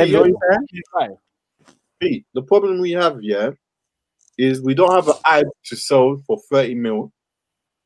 We don't have a Benteke to sell to Crystal Palace for 35. What was it, 35? Oh God, it was serious. Like, who we selling for that kind of money, bro? Who? 30 for Mustafi, bro? Are they mad? On next week's pod, I'm gonna come out with a list of players that I think we can legit get money for, and I'll give you my list of go. That's a short list. But Boss like Endo says, Boss Like Endo says, speaking as a Liverpool fan, I'm so gassed we've won the league, man. It's hard enough being black and getting bantered in school for having no title was tough. Hey, blood. Listen. Oh, man said it's hard enough being black, but that's funny. Yeah. But yeah, listen, for all those United, Arsenal fans, I feel genuinely sorry for you because in secondary school, being champion was sweet. I loved it. Like, Just walking around. like from time Liverpool hadn't won a league in my lifetime. Yeah, that was a magazine. Like since 1990, blood. That was always. But the thing is, do you know what's mad about Liverpool though? Like them winning the Champions League always bugged me. It always bugged me because you couldn't slap it all the way. Them man were Champions League champions. Your banter always had to be held back by the fact that they had that Champions League. It was not. And they had, do you remember the quadruple they won in 2001 when they won the UEFA Cup, they won the FA Cup, the Community Shield? I'm sitting there like, man, them, like Liverpool are still winning trophies out here. That's what's crazy. So I was lucky enough because Chelsea were never far away from a title win. We were either champions 2-3 years ago or we were the champions that year. So it's like you couldn't really chat to us. Yeah, man. All right, cool. So we switch over. Leicester City 0, Chelsea Football Club 1. Oscar, your boys are through to Wembley and all. Guys, I think my stocks are firmly behind Frank Lampard. I need to stop doubting this guy. I need to stop making it seem like he's not on my team and being against him. I need to join the wave and fully embrace Frank Lampard as my manager. The guy knows when to change things up, bruv. He started a shocking team against Leicester, yeah? As in, no, not a shocking team. As in, when I saw the team, I was like, that's a strong team. But they played shocking. Like, Billy Gilmore was out of position. Terrible. The midfield kept losing the ball. In the first 5 minutes, it was a shocker. But the whole first half, we were bad. Like, I don't know if any of you saw the game, but we were bad. We had one shot on target, and the only player that looked like they can do anything good was Pulisic. The rest of the team were bad. Lampard makes 3 changes. The boy Ross Barr comes on, scores his out. 3 changes at halftime, and those changes basically contributed to helping us win the game because we were a lot more in control in the second half. So credit to Frank Lampard. We've won 5 games in a row now. I tweeted out, that's including Liverpool, Manchester City, Everton, and now Leicester City. The other game was against Aston Villa, which we should be winning anyway. But still, 5 games in all competitions that are straight W's. We've replicated the form that we had at the beginning of the season. And I think, this is where we need to be right now. We need to maintain it. And I'm really, really excited for Frank Lampard's army. Any questions? Nah, Mason Mount is still getting games. He's not getting dropped. I don't understand that. Like, I don't think Mason Mount should be dropped, but I think on a day like then was a perfect time to give him a rest. Like, we've got Jorginho, who hasn't kicked a ball since lockdown. We've got like Billy Gilmore came into the side. I didn't really understand why Mason Mount had to play. Mount was one of the people that got hooked at half time, so it made sense. Like, Lampard did his thing. Do you know what? And got rid of the guy. Chelsea obviously they've bought two players this window. Well, not even the window, whatever you want to call it, right? This season. But if they get like 1 or 2 more, just like near the back, like whether it's in the center of, I'd say in defense, right? If they get that stuff sorted, I already believe that next year you're a title contender, Oscar. I believe that you're going to be chasing Man City and Liverpool next season, right? I think they might be proved too tough for you lot at the end. But I think if you get 1 or 2 signings, blood, and the thing is, Chelsea's got such a young group of players that there's so much to come from them for the next 2 or 3 years, provided that nobody leaves as such in terms of the young players as well as the players in their prime. Maybe you ask people to go and whatever else because you've got James in there, but there's certain man that I'm thinking, if Chelsea can keep this together, and not have a mayor, then man will be here to. And by the way, Ross Barkley, Oscar, put it up because man, Oscar, I told you Barkley should stay in the team. He's in form. I agree. But every time I've watched Barkley play, because I don't watch a lot of Chelsea games, every time he's on or he comes off the bench, my guy's impactful. Well, look, No, because you just said you don't watch a lot of Chelsea games. Guess who watches a lot of Chelsea games? Me. Guess who sees Ross Barkley? Me. Guess who wants Ross Barkley to do well more than any of you? Me. You never want to see him on the pitch. Because at the start of the season he was terrible. Like he was terrible. Barkley turned it around February time. He cost you 15 million quid. And he cost 3 points against Valencia in the Champions League. We then finished second in our group, and we're now out of the Champions League because we're 3-0 down to Bayern Munich because Ross Barkley missed the penalty. So don't chat to me about Ross Barkley like I don't have a right to criticize the guy. When he plays well, I respect it. He played well against Liverpool. He played well against Aston Villa. He's arguably the reason we won the game when he came on. Fantastic against City and well against Leicester again. But he needs to keep that. That's the level he's at. He should be at that level. Right. Cool. I'll ask you this question: has he done more bad than good for Chelsea? No, not more bad than good. No, and I feel like you're more bad with him than good with him. That's what I'm saying. Because good is the minimum I expect. Good is the minimum I expect. I hear you have to understand that we're a club where we've got Mason Mount, who can play in that position. We've got Ruben Loftus-Cheek, who could play in that position, but for some reason is being forced out wide.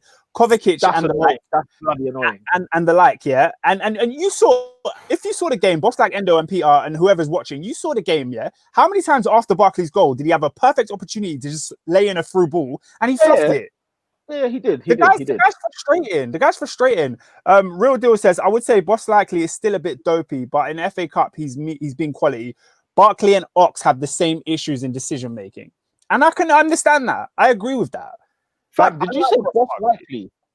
No, I said Real Deal. Did I say? What? No. I said when you said I would say, but I swear you said Boss Likely is still a bit dopey. I don't know. Maybe I said that. Potentially I said that. I don't know. We'll watch it back, and I'll be dying laughing if you said that. I'm cropping it.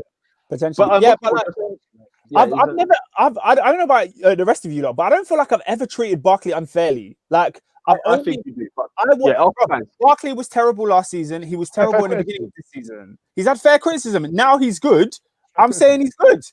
Real Deal said, yeah, he did say that. So apparently I did say Boss Likely.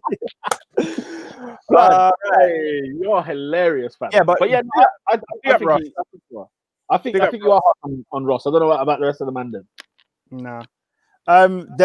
Another comment from Boss Like Endo was, not gonna lie, Kurt Zuma is a decent centre back. He'd be perfect for Arsenal. David, PR thoughts? I'd say before he got that injury against Manchester United for Chelsea, 100%. I think that knee's gone and he's not been the same. Yeah. Plus, I would want him next to someone. Basically, what Arsenal need here is basically Van Dijk. I've been screaming Van Dijk for years since he was at Celtic, bro.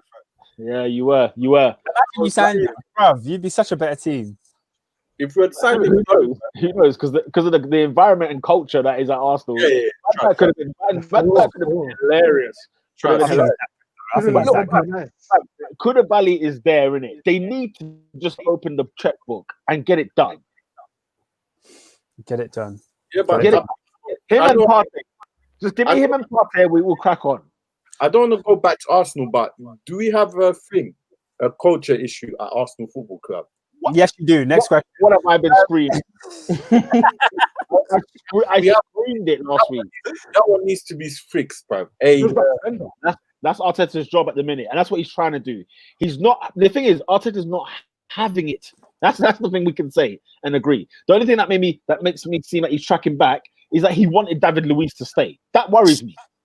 Guys, in the comments, can you stop asking Arsenal questions? Because I've had enough, right? Arteta, Gazidis, Wenger, Unai Emery. I don't want to hear it anymore. You have your Arsenal segment, yeah? And now it's the Chelsea segment. We're going back there. Just let it go. Let's be honest, because Chelsea is boring to talk about. Like it's not boring. It's not boring. It's 3 points. We're done. Chelsea are the most exciting project in the Premier League right now. Let's not even lie.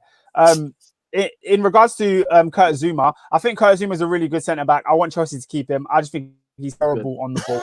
Like he can't pass the ball. What's like Endo says? Peter wants that African core. Blood, listen, but he's right. Torre, Campbell. You know what I'm saying? Vieira. You know what I'm saying? Nothing but pure steel. pure yam. All I want is yam. That's it. That is what it is. I want yam in my team. All right. Real Deal also said that Chelsea win against City was so crucial. Wolves are coming up in the top 4 race. It's tight. Now, Wolves won at the weekend, beating Aston Villa. What we saying? Should we touch on that? Yeah, go on, David. Yeah, I was being ignorant about Leicester, yeah, but them man there, yeah, fam, they're moving Hickey Haga, bro. What did I tell you? In trouble. Them man needs. I told you, man. First of all, I said Vardy doesn't like scoring in the sun. That is official. And then Brendan Rodgers is a joke. Don't worry, we'll find out about him later.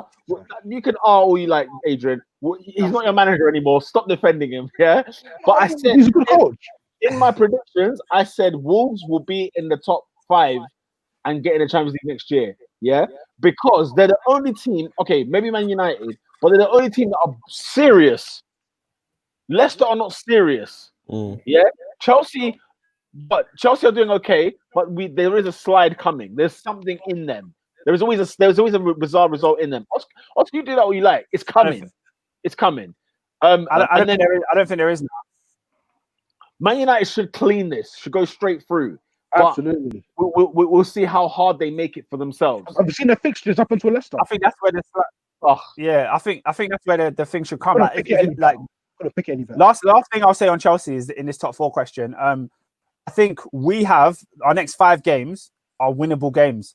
Our last 2 games of the season are Liverpool and then Wolves, which are the games where we could feasibly drop points.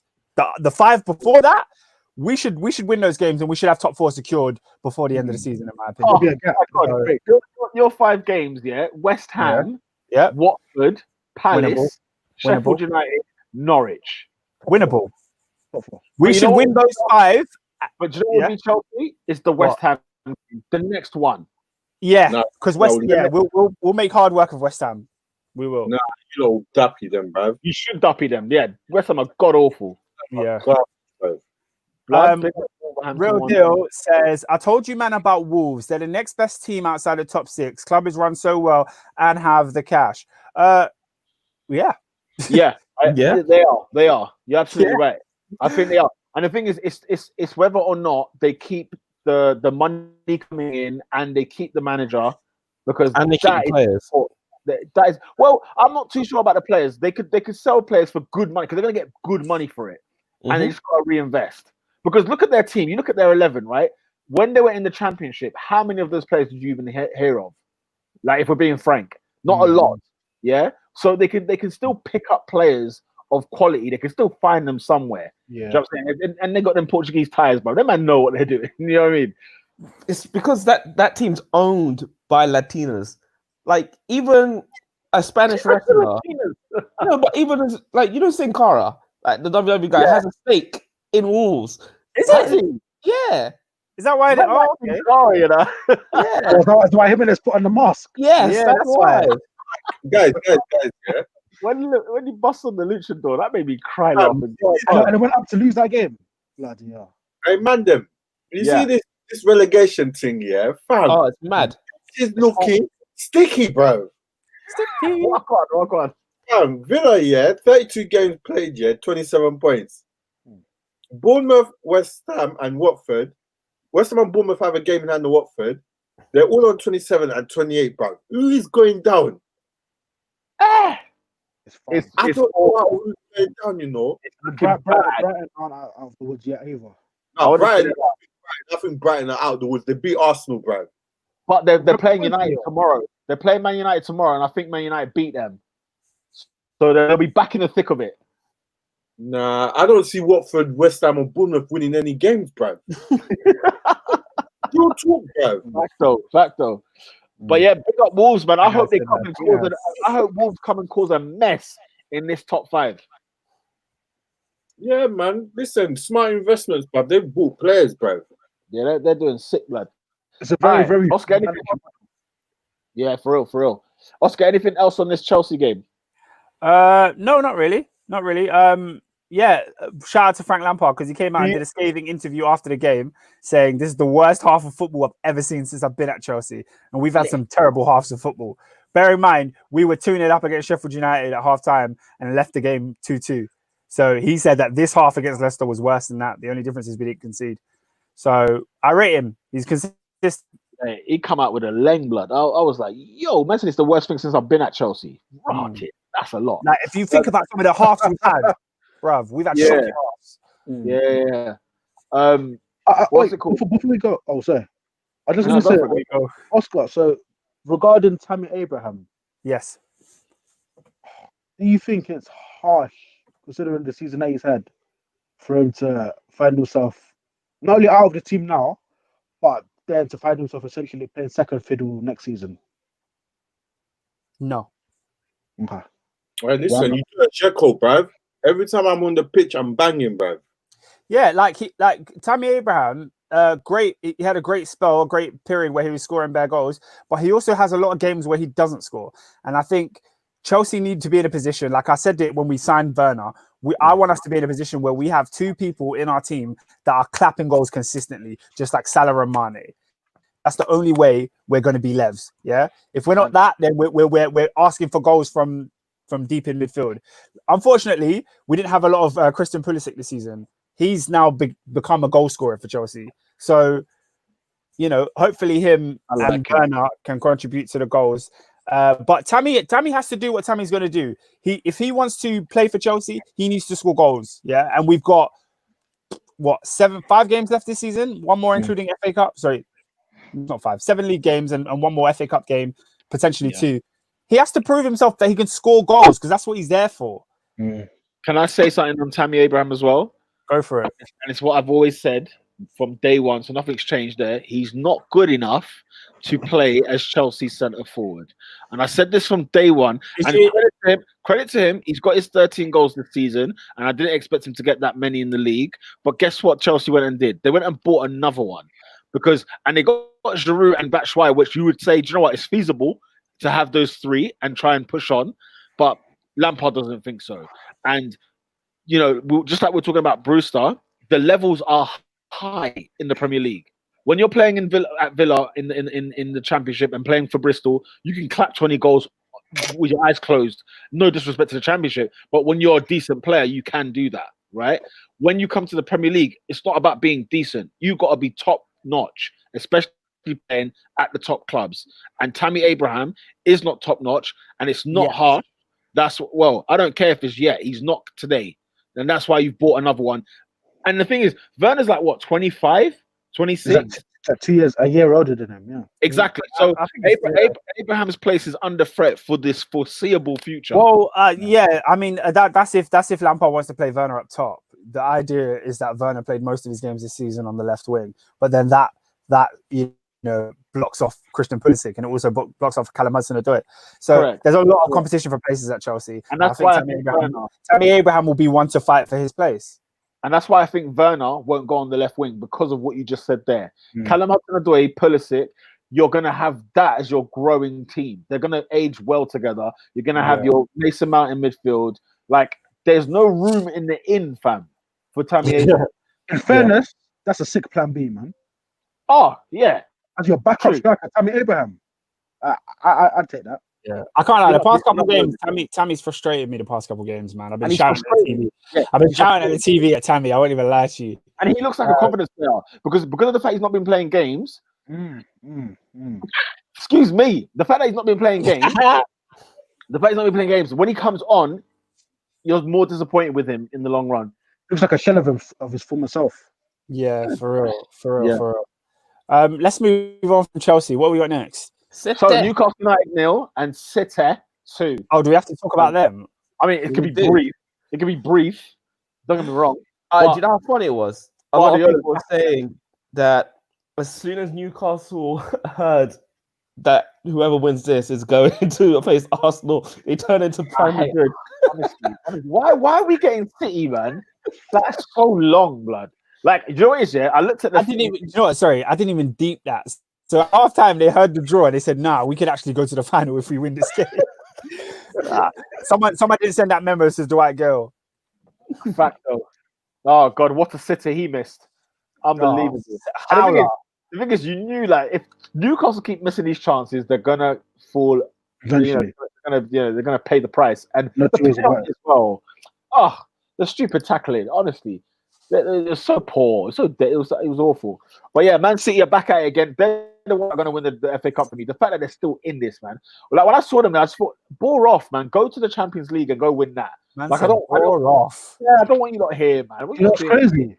They could potentially end the season with a treble. Yeah, and it's feasible considering how poor the league form has been.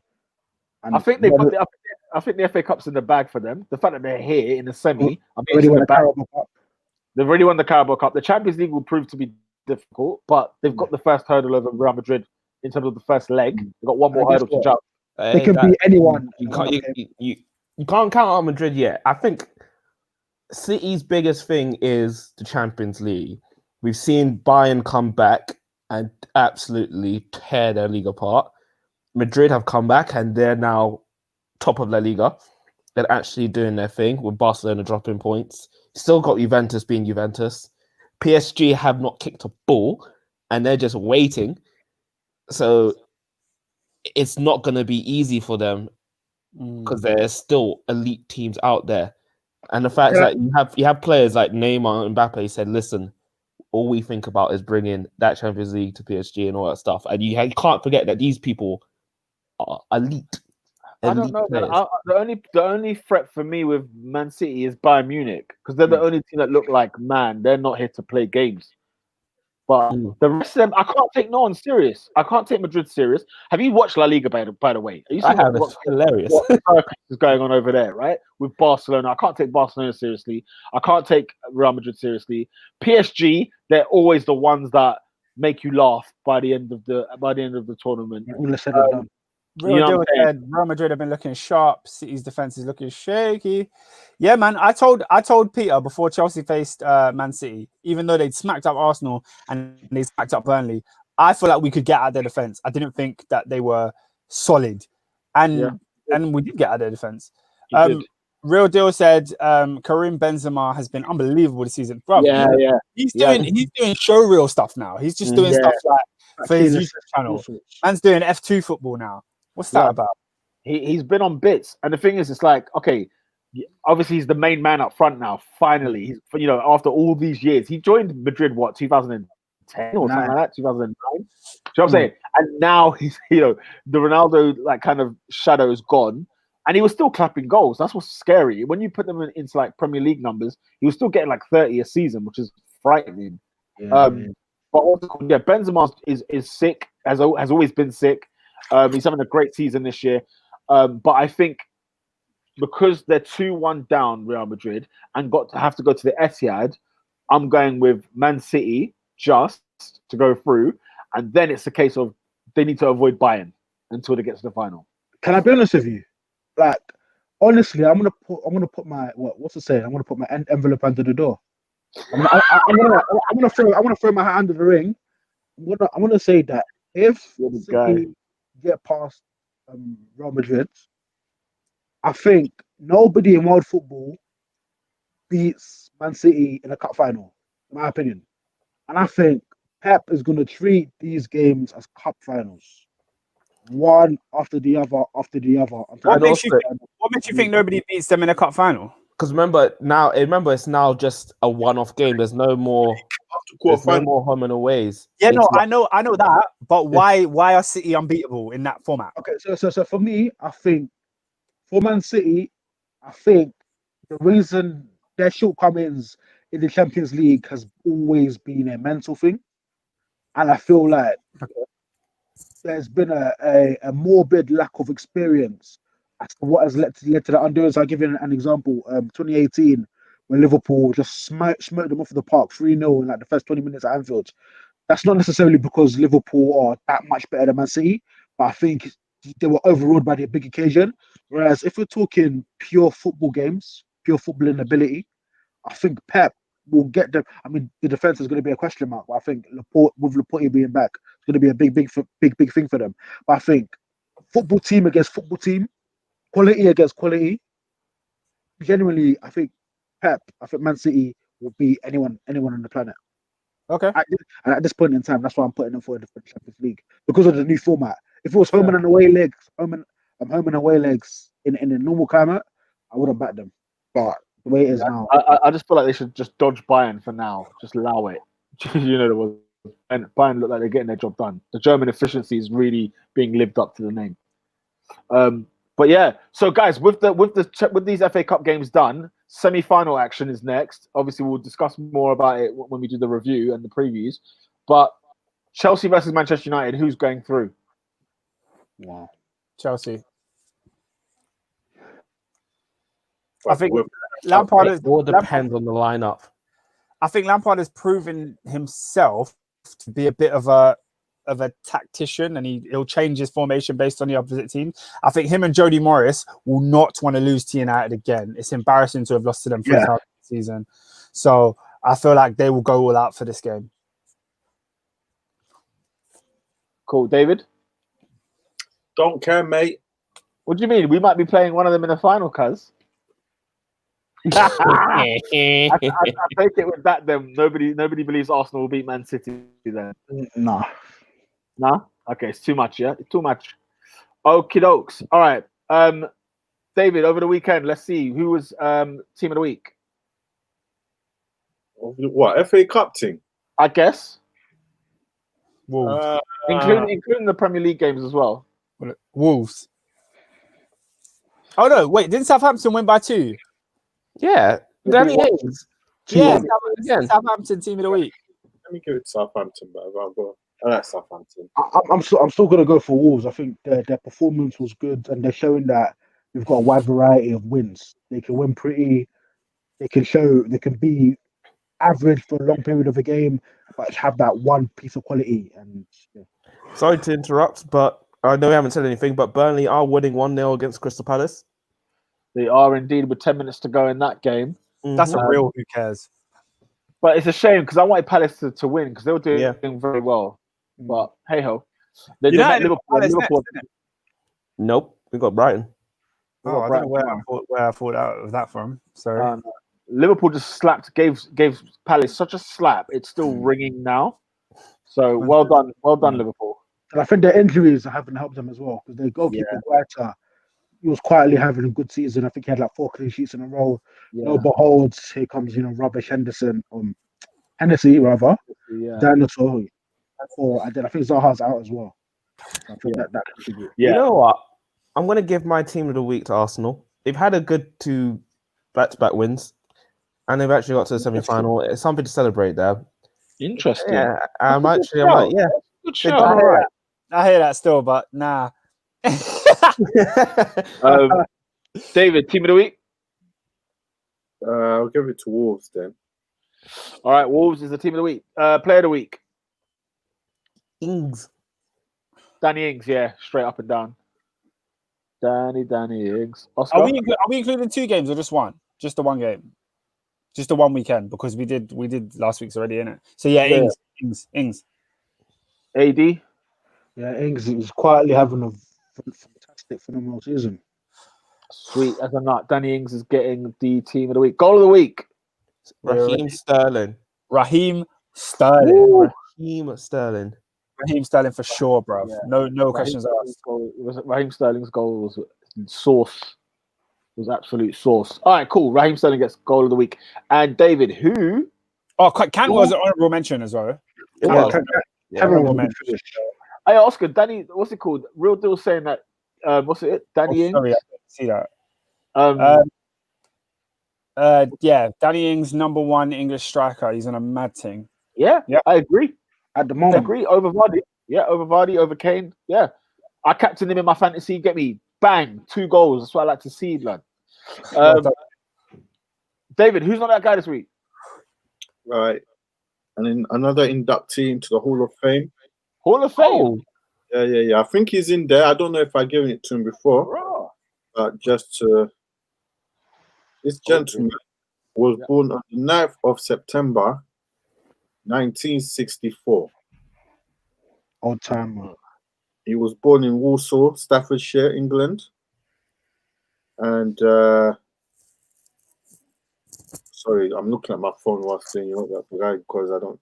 And yeah, according to the Sunday Times Rich List, in 2019, he is worth 1.976 billion. Yeah. And so this gentleman bought Newcastle Football Club for 135 million in 2017. He has been the CEO of Sports Direct since 1982. Yeah. He's had a stint. He's had a good stint, bro. And basically, he's been a bad owner. Newcastle won him out. Terrible owner. Man's delaying, he's stalling on the Saudi deal. Man, the mask, what's going on? 2018, he had not spent a single money on his club. But he has gone to buy. He went and bought, the department store, House of Asia. Post administration 2018. How much does that cost? No piece for players, but he's got money for thing, yeah. As a businessman. I heard it was 90 mil. I heard it was 90 million. Nice. Yeah. That's what 3 Bellingtons. two and a bit. The reason why he's getting why is he in the Hall of Fame? Why he's getting in the thing? Because he's had a nightmare. Remember, first of all, I don't know if I gave. That's why I'm saying I'm doing this again. First of all, remember at the beginning of lockdown. Statement. Sports Direct, is an essential. He bugged the thing, Oh my god, it's essential, bro. And so, obviously, man was just browsing through my Google Chrome and that, and I see an interesting story. And so, how can I put this? His retail empire tops Her Majesty's Revenue and Customs hit list in investigations into abuse of the furlough scheme, bro.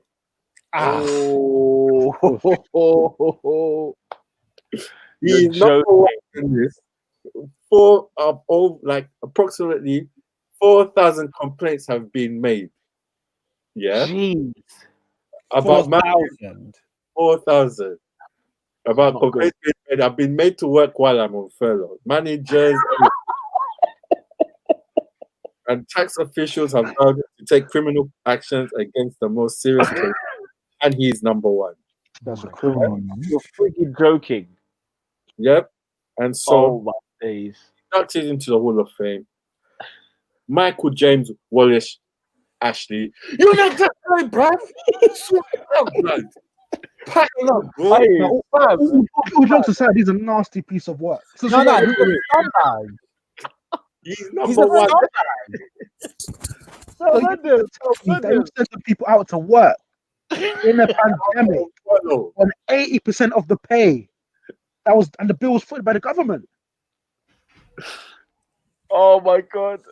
No, because the thing is, with Mike Ashley, we've laughed at him for years because of all the stupid stuff he's done to do with Newcastle Football Club. But this is so low, this is so low that it's not even, bruv. He basically gave all of his employees a pay cut and let the government pay 80%. So these people aren't getting their full pay and they're risking their lives to go out and sell flipping Lonsdale trainers. Oh my gosh.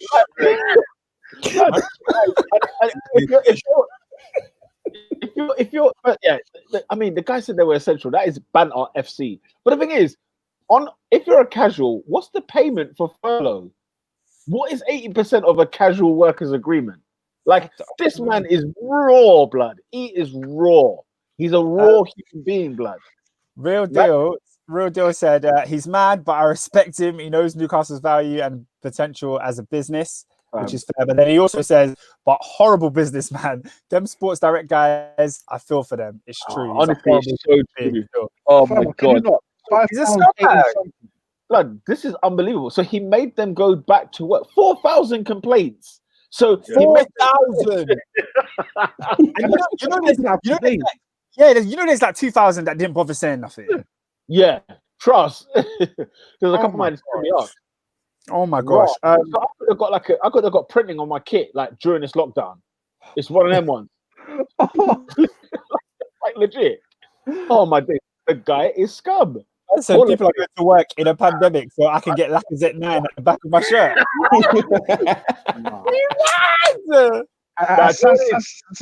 What Sassinger? How do you call it? Sassinger. What's mad, yeah, is Liverpool winning the league title, yeah. I'm sure there was bare 2020 t-shirts getting printed. That man was just saying get in now because Liverpool won the league. Let me make a correction. Yeah. Not just for him alone. That's overall. So my bad, I put that wrong, but you know. But overall, wait, do you mean overall in Sports Direct?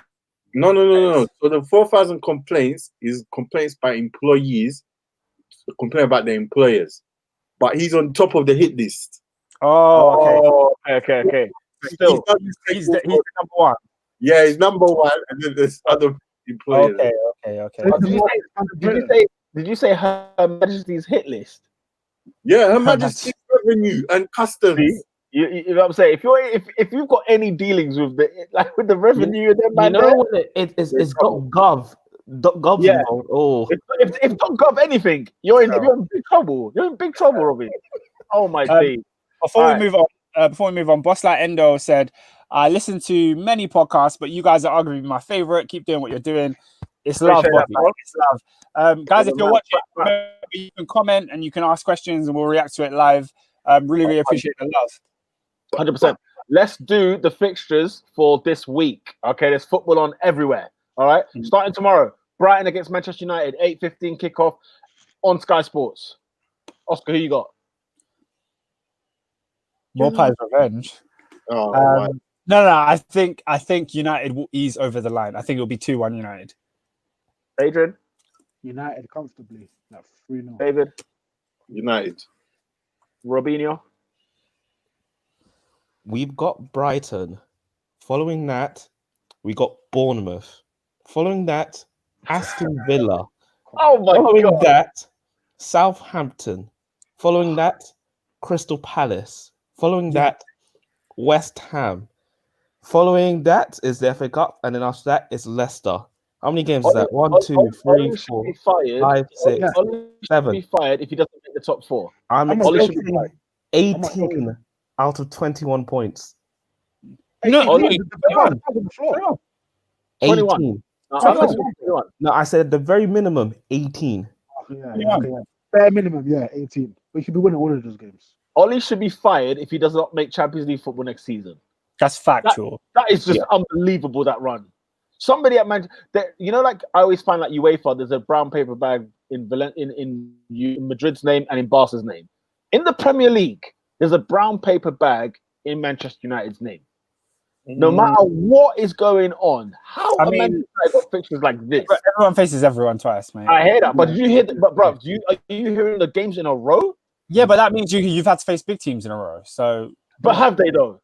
Yeah, we did. We had to play like Tottenham, City, and Spurs, come on, Chelsea, and City. It all works out in the end. Come on, like it all works out. You're gonna have sometimes you have these pictures, sometimes you have hard ones. Our winter runs are always terrible, but our summer runs are always great.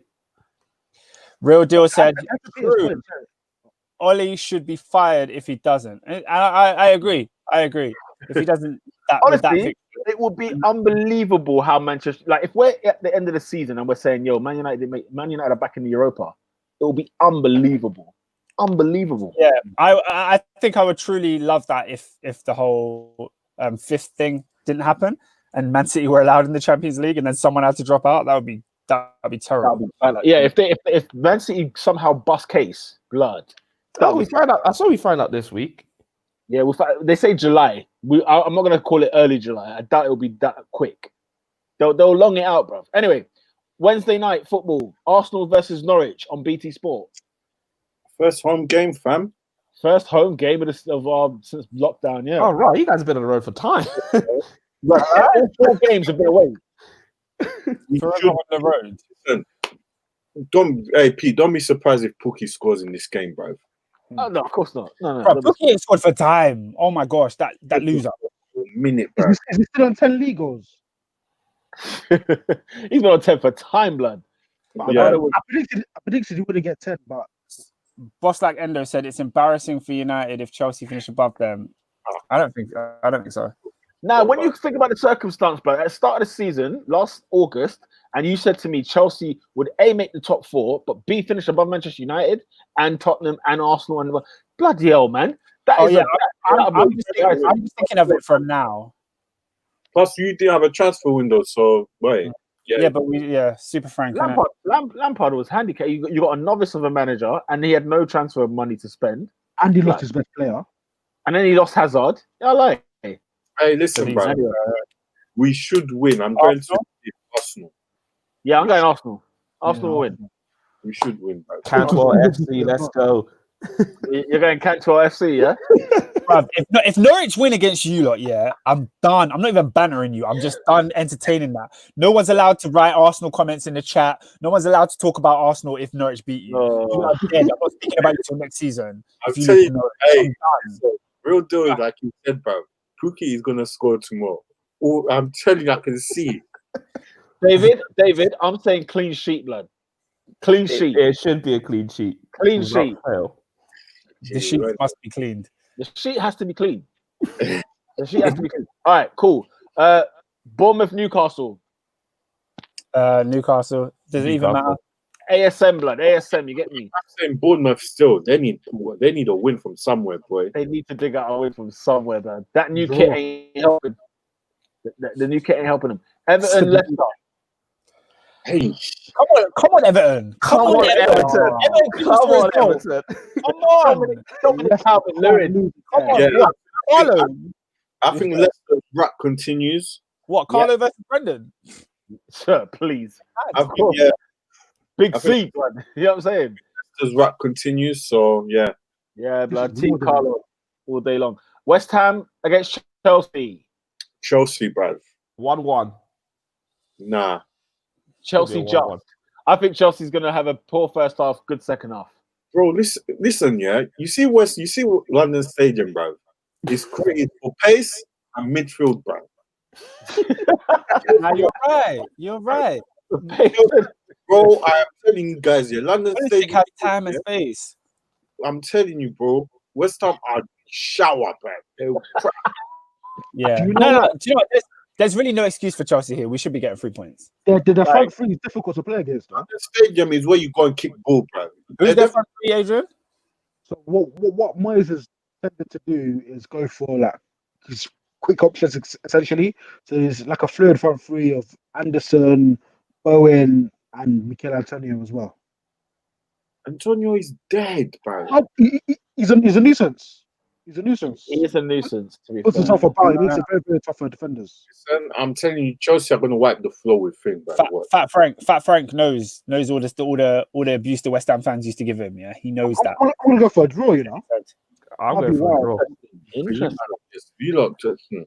Real deal says Chelsea struggle versus West Ham. I say we win. What are you guys saying? I agree with Real Deal. I think you will struggle, but you'll get over the line. It's not going to be a struggle, bro. Last season, Jorginho made the most passes in Prem history, but the game ended 1-1. Yeah. Okay. Will Jorginho get a start? I mean, it's been a minute. He's been suspended. No, but he's on the bench. He was suspended, but he was on the bench the last 2 games. Yeah. Yeah, we'll be back. I'm telling you. Okay. Damage, yeah.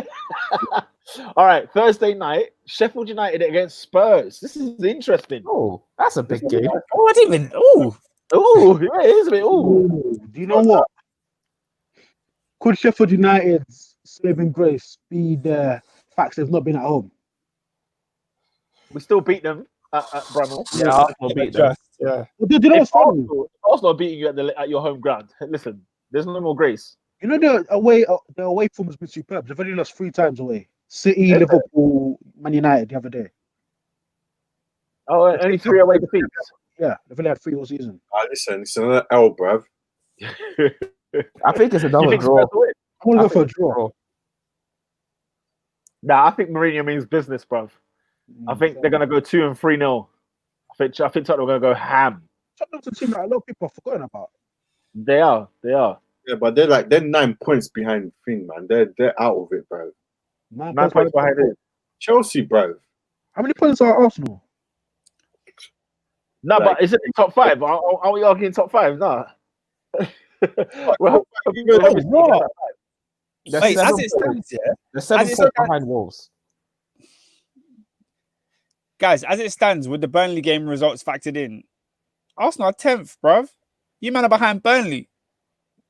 Bro, we would have been behind Palace. Didn't make a difference. It's all mad, bro. It's still mad. All right, listen. Okay, cool. Let's move on. Man City at home to Liverpool. A guard of honor. A guard of honor. Wait, is it Man City? Liverpool? Yeah. Oh, for flip's sake. Yeah, guard of honor. I think that man. Draw. It's either a draw or a City win. No, City win. City are going to win. I know Liverpool were on stuff, bro. Liverpool have been on a bender for the past 3 days. Like, this is when you're going to see random players play just so they can get that Premier League medal. Oscar is right. No, the Etihad. Listen, Liverpool have been on a massive bender. Absolute bender. Like Adrian, what I'm saying, is you man secured the thing 30 years. I'm telling you, the celebration was mad. Maybe they'll get up. Did you not see Trek on TV? They'll get up for the game and that, but then there'll be when City put it on them, and there's just like, nah. If City had beaten Chelsea, it would have been a very different story. Yeah. Would have slapped you up. But nah, it's not this way around. And the fact is, Liverpool didn't have a game on the weekend. They have been on the lagers for time, blood.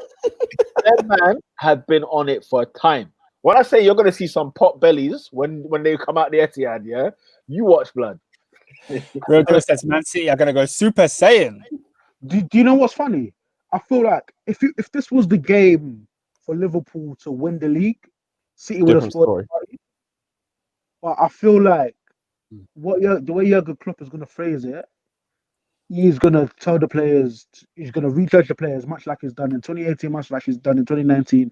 Go again, prove beyond all reasonable doubt, you are the champions, you are the best team in the country. Oh, sorry, I just saw a mad thing. Apparently, Andre Wisdom has been stabbed and robbed. What? Yeah, and he's in hospital. Former Liverpool defender. Hey, yo. That's Oh, snap. Let's hope Wisdom recovers quick, man. That's sad. You say stabbed and robbed? Yeah. Literally, the Daily Mail pop-up just come up on the computer. That's horrible. That's horrible. That is awful. Absolute swine. Yeah, I'm gonna go Man City just about. But then, do you know what, bruv? Actually, Bunny, I'm going Liverpool. You're not confident, are you? Make it, man. Winning the league. I'm going Liverpool. I'm going Liverpool when we win. That's I don't know. Yeah. Let's see how the cup goes. Yeah, we'll see what team they put out as well. Yeah. All right. Yeah. Saturday. Okay. Norwich against Brighton, 12:30. Let's go through these quick. Norwich. What game was this? Norwich Brighton. Oh, you're doing Saturday as well? Well, we're not. When are we coming back on? Yeah. Continue. Norwich Brighton, lads. I'm going Brighton. Snooze fest, bro. Yeah. Norwich. Yeah. All right, cool. It's a 6-pointer as well. Well, it's a No, Norwich don't need the points no more. They're out of here. I'm deadly serious.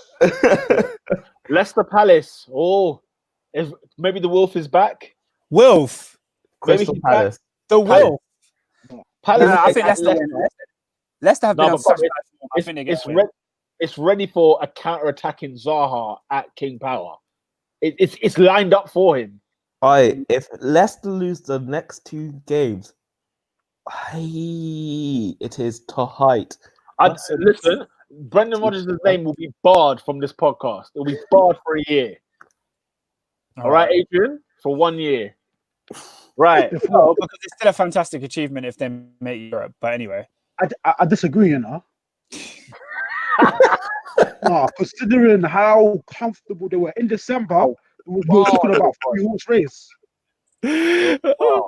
No, I was watching Robbie Savage on BT Sport, yeah, and then someone asked the question, "Do Leicester need to rebuild?" And he nearly lost it. He said, "Rebuild? Leicester City are third in the Premier League. What are you talking about? It's been a fantastic season. It doesn't matter. Like, nah, easy."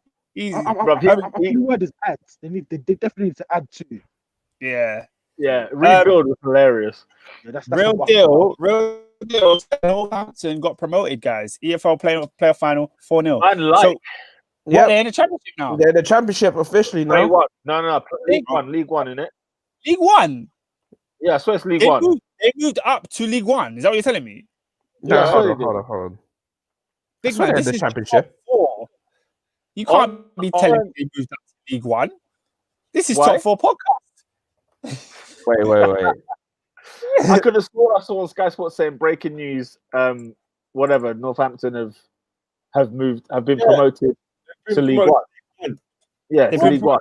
Well, congratulations. Congratulations, Northampton. Congratulations, Northampton. Big up the Northampton crew. Have you ever been to Northampton?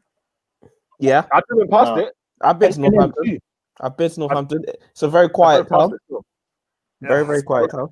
It's nice to sort of get What I've never understood about Northampton is why is Northampton where it is and Southampton where it is and nothing in between is just Hampton. I've never understood that.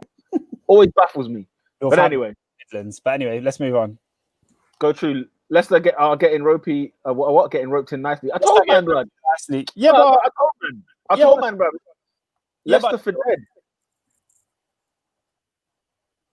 I had draw with Brighton, and who was the game against Leicester was all against Chelsea. They didn't do nothing.